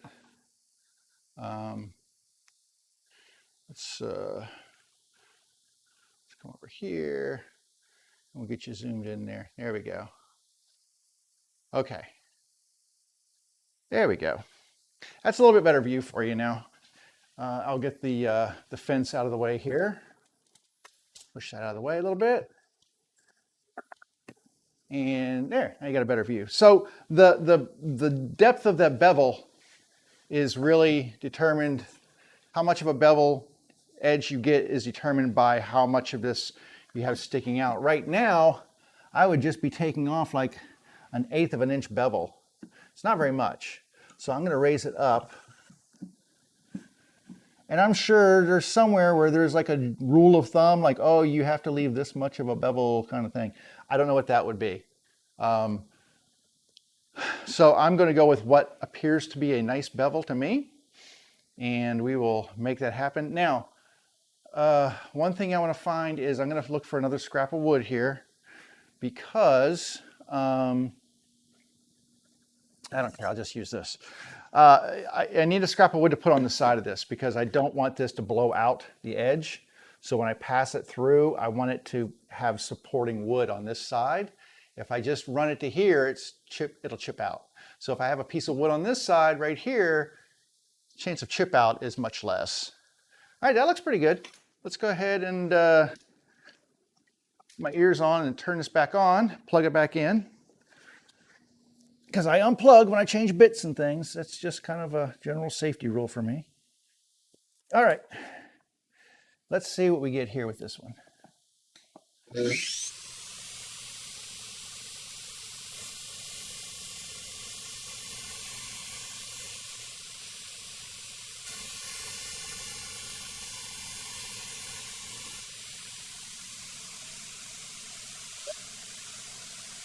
that. Nice little right there. The other side.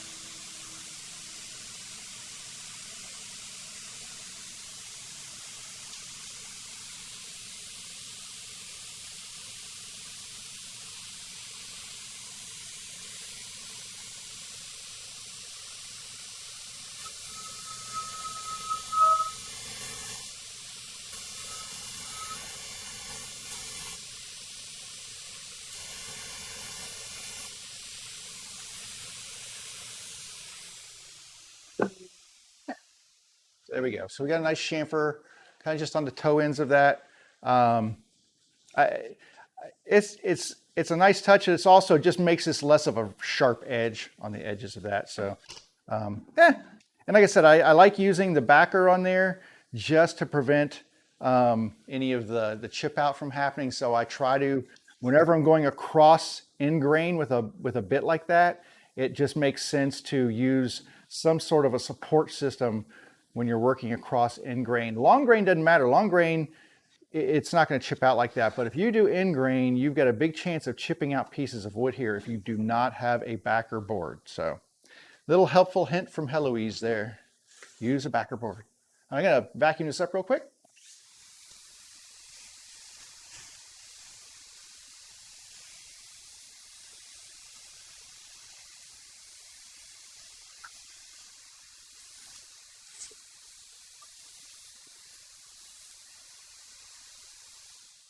Okay, before I assemble all this, I really kind of have to sand it. I mean, it's pretty rough right now. So I kind of have to sand. What are we at now? We're at 1:15, so we're kind of running, it's a long one today. Didn't mean for it to be so long. I guess if I'd prepped my wood and stuff beforehand, but this is what I do in the shop. So that's why we're here. This isn't how to build something. This is, hey, watch me build stuff. So this is how I do it. I could leave it at this point, but I kind of want my bike stand. So I think from that standpoint, I'd rather keep plowing along here and just finish this thing, at least finish it to the point where I can say, yeah, it's sanded and ready to roll and it's time to assemble it.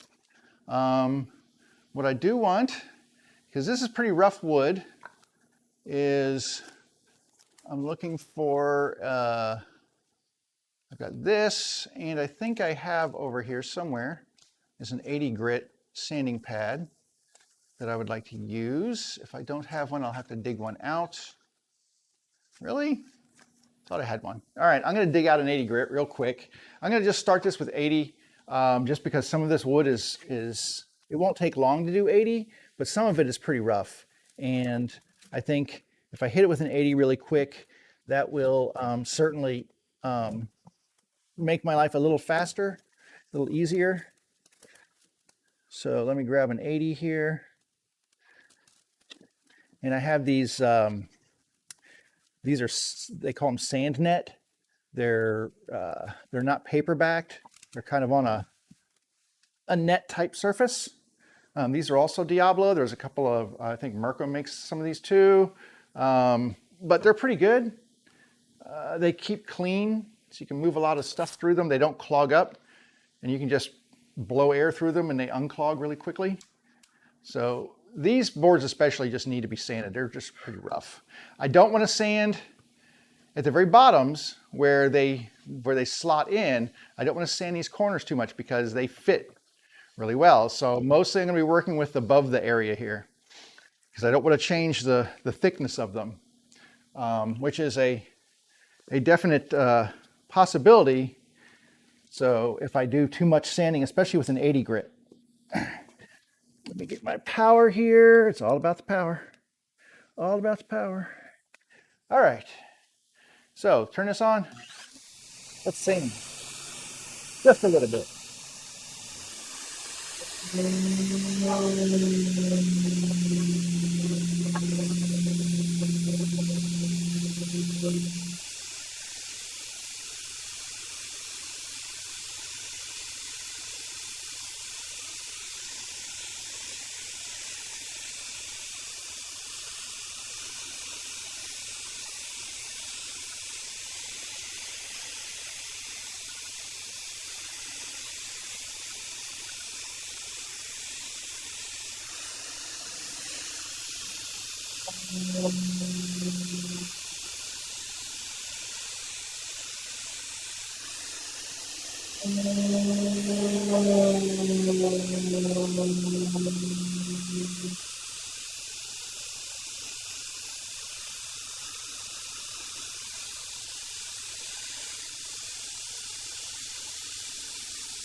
So I don't know how many of you out there are super observant people, but if you are, you might have noticed that I completely forgot to put the chamfer on the end of this board right here. I did this one, didn't do this one. So I'm going to put this, as soon as I get done sanding the top, I'm just going to take them to 120. That's it. But as soon as I do that, then I'm going to go ahead and take that back over to there and get that.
All right, real quick, let me move this over here and let's come back over to here. And I can't believe I forgot that edge. Well, I did, so that's all right. I'm gonna find another edge of the board here. And let me plug this in real quick and we will just take care of that oversight. Not a huge thing. I was just kind of excited about it, so just forgot to do the other side. All right, one more here.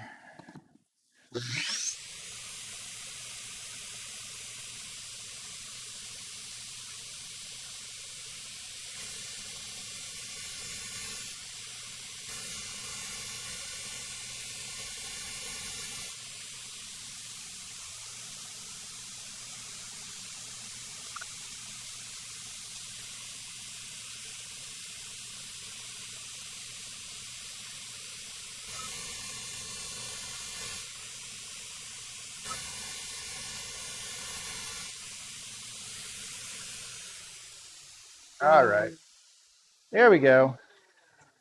There we go. Now we got the chamfer done. That looks nice. Let me just clean the rest of this sawdust real quick here.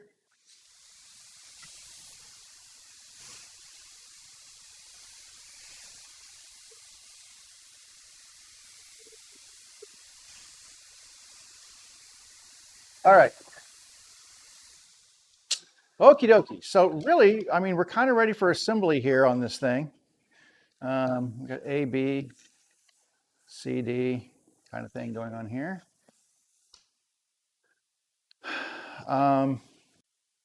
So now I had to figure out, okay, well, how do I want to assemble this?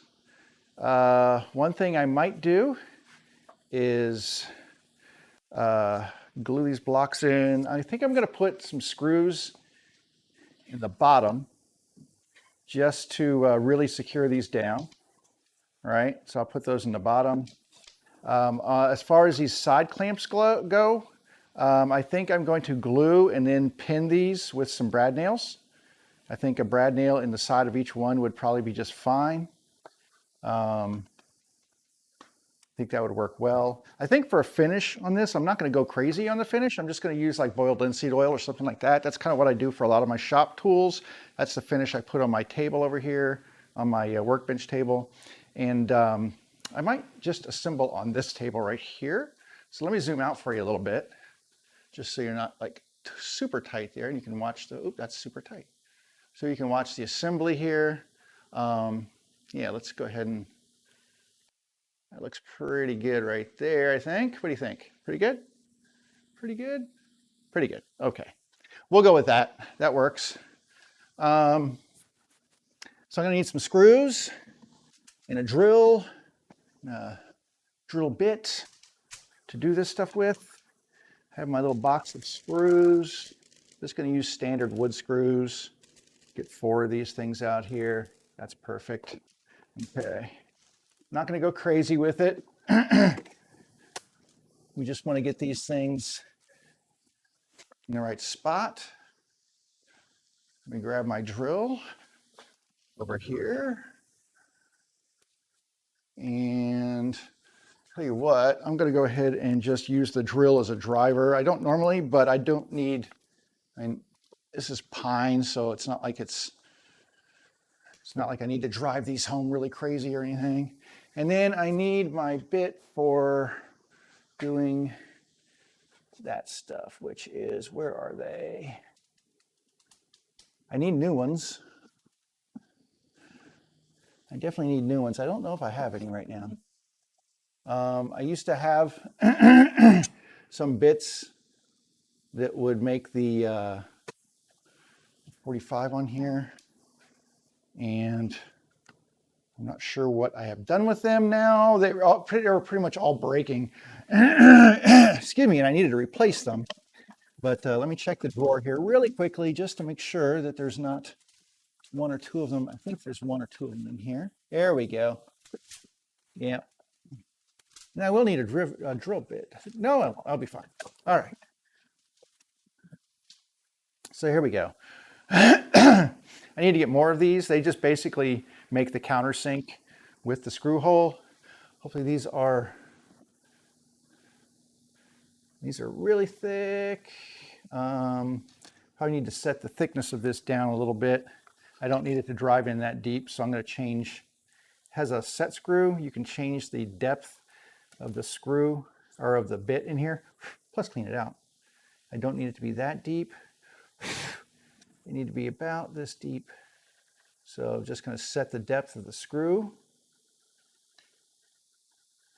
so that when this thing hits when the bevel is right where I want it to be, the countersink, it'll be at the proper depth. All right. And get that locked in. Okay. Now, do a little assembly here. Let me get my screws out of the way here. 3, 4 of those. We've got A, B, C, and D. I've got my drill bits. I don't need my countersinks. I need these. So this says A, so this is going to go in here. And then this obviously is B down here. So this side down here. I'm going to flip all this upside down in a second. I just want to make sure that I have them in the right location here to start with. And then D and C, like this, like this. And this one needs to come up. Want them all in the right spot. All right, I'm going to try to, let's see if I can, no, I can't flip it. All right, how am I going to do this? Let's just start upside down. How about that? Assembly, such an issue. Such an issue. That's right, I've got them in the right spots now, so that's really the big issue here. All right, A, wait, no, B and C. So this is B and C down here. Yeah, that's right, because it flipped. It flipped, I didn't.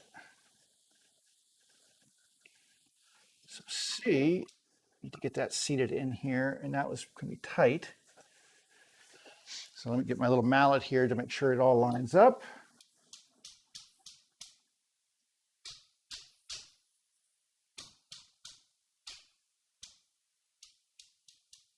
Okay, and then we can put the other one on here, which is B. This. All right, those are in the right spot.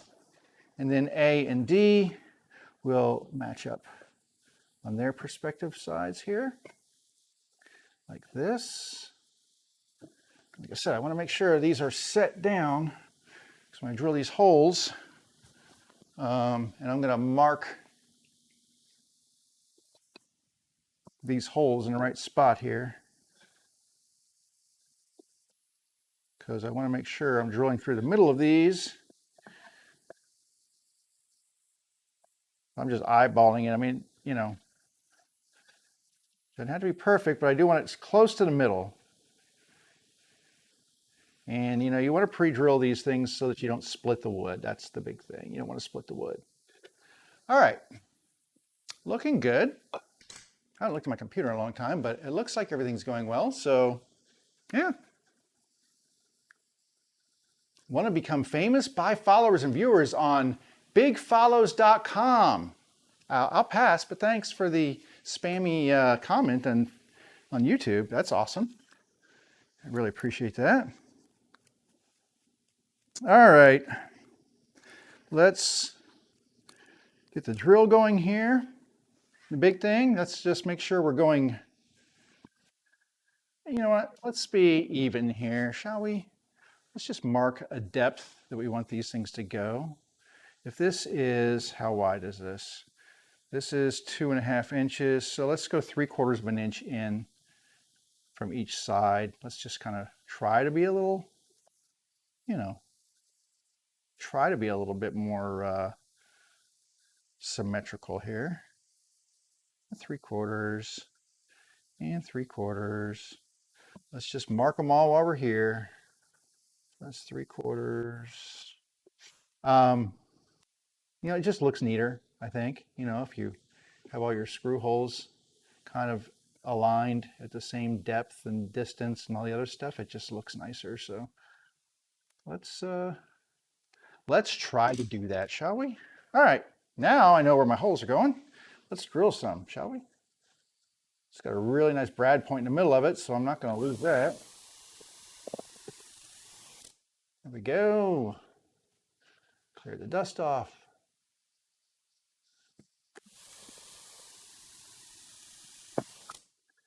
And I'm not trying to bury this deep into there as far as the countersink goes. I just want it to be kind of level with the top.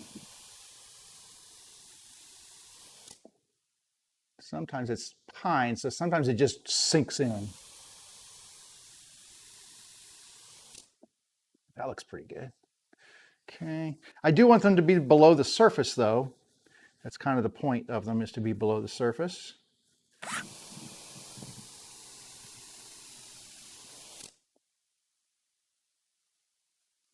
They do get clogged up, so you have to clean the bit off every time.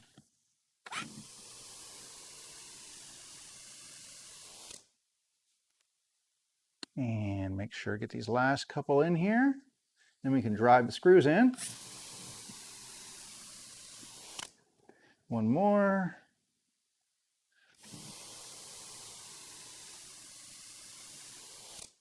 All right, change that out, put a screw bit in here. Change this to screwing mode, or like 12, I think. Yeah, 12 will do. Get all that dust and stuff out of there. Just drive some screws. Nope, 12 isn't gonna do it. Let's go 16. Let's back up, do it again. There we go. 16 was good, 12 not enough. Maybe 14. Probably need to get a different battery on here. There we go.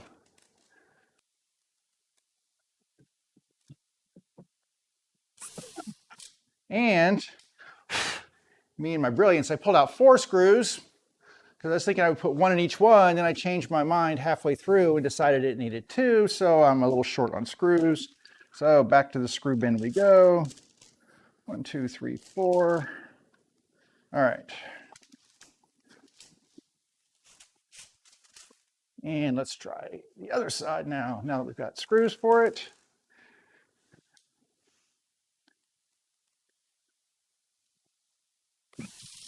Oh, geez.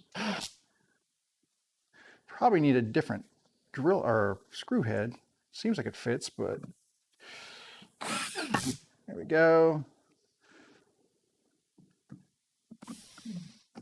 Oh, yeah, definitely need to charge this battery. Come on. There we go. All right. That looks pretty good. What do you think? Not bad, right? I mean, it's not beautiful, perfect, but I kind of like the fact that we did the dados in the end, and which adds a little stability. The only thing it's missing now, I mean, that's actually really, really tight, but it does put a lot of pressure on those screws to hold this in there. And if for whatever reason, you know, there's a lot of leverage when that big tire is in here. So that big tire is fitting in here. There's a lot of leverage. If that bike gets pushed to the side, it'd just act like those screws aren't even there. So I think really adding these blocks in is going to be, I think that's going to be key to really adding that last bit of support to these things. It's going to make it just that much stronger and make it last that much longer. All right, and I think that's where we're going to end it today. You don't need to watch me punch a couple of things in here. I'm going to put some glue under the sides of these, and then I'm going to use my pinhole nailer to just punch a couple of pinhole or brad nailer in there. Punch a couple of brad nails in, and then I'm going to let all that set up and let the glue dry, and then I'm going to throw some boiled linseed on there. So by next Friday, this should be finished, and I can show you the finished product. But yeah, that's it for today. So that was our little shop project. I know it may not have been what you were planning on watching today, if you watched it at all. But if you need to make a quick and easy bike stand, I mean, I overcomplicate things. Obviously, you can see from the photo. Let me go back to the photo real quick, just so you can see what I'm talking about here. Let me go back here. I'm going to go back to the photo. Is it right here? There it is.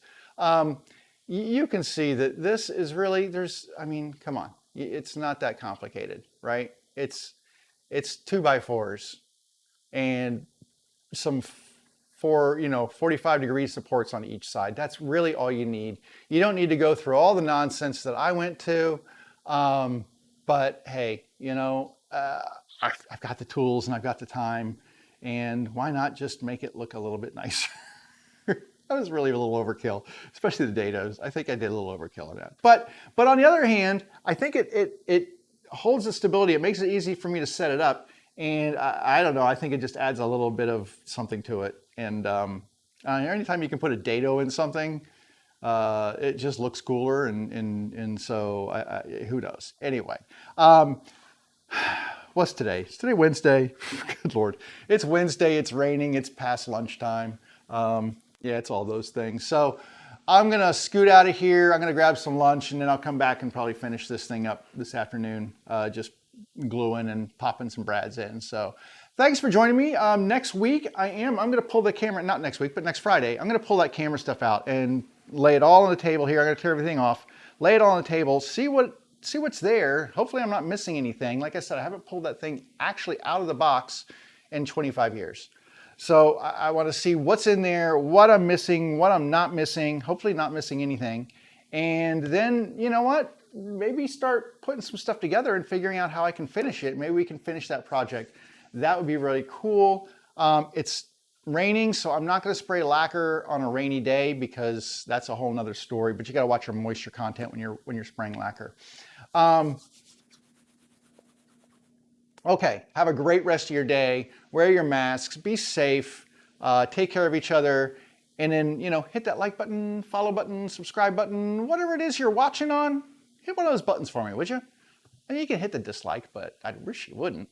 Anyway, hit a button, come back and see me on Friday. I'll be here at 11 o'clock looking for you. Have a great rest of your day.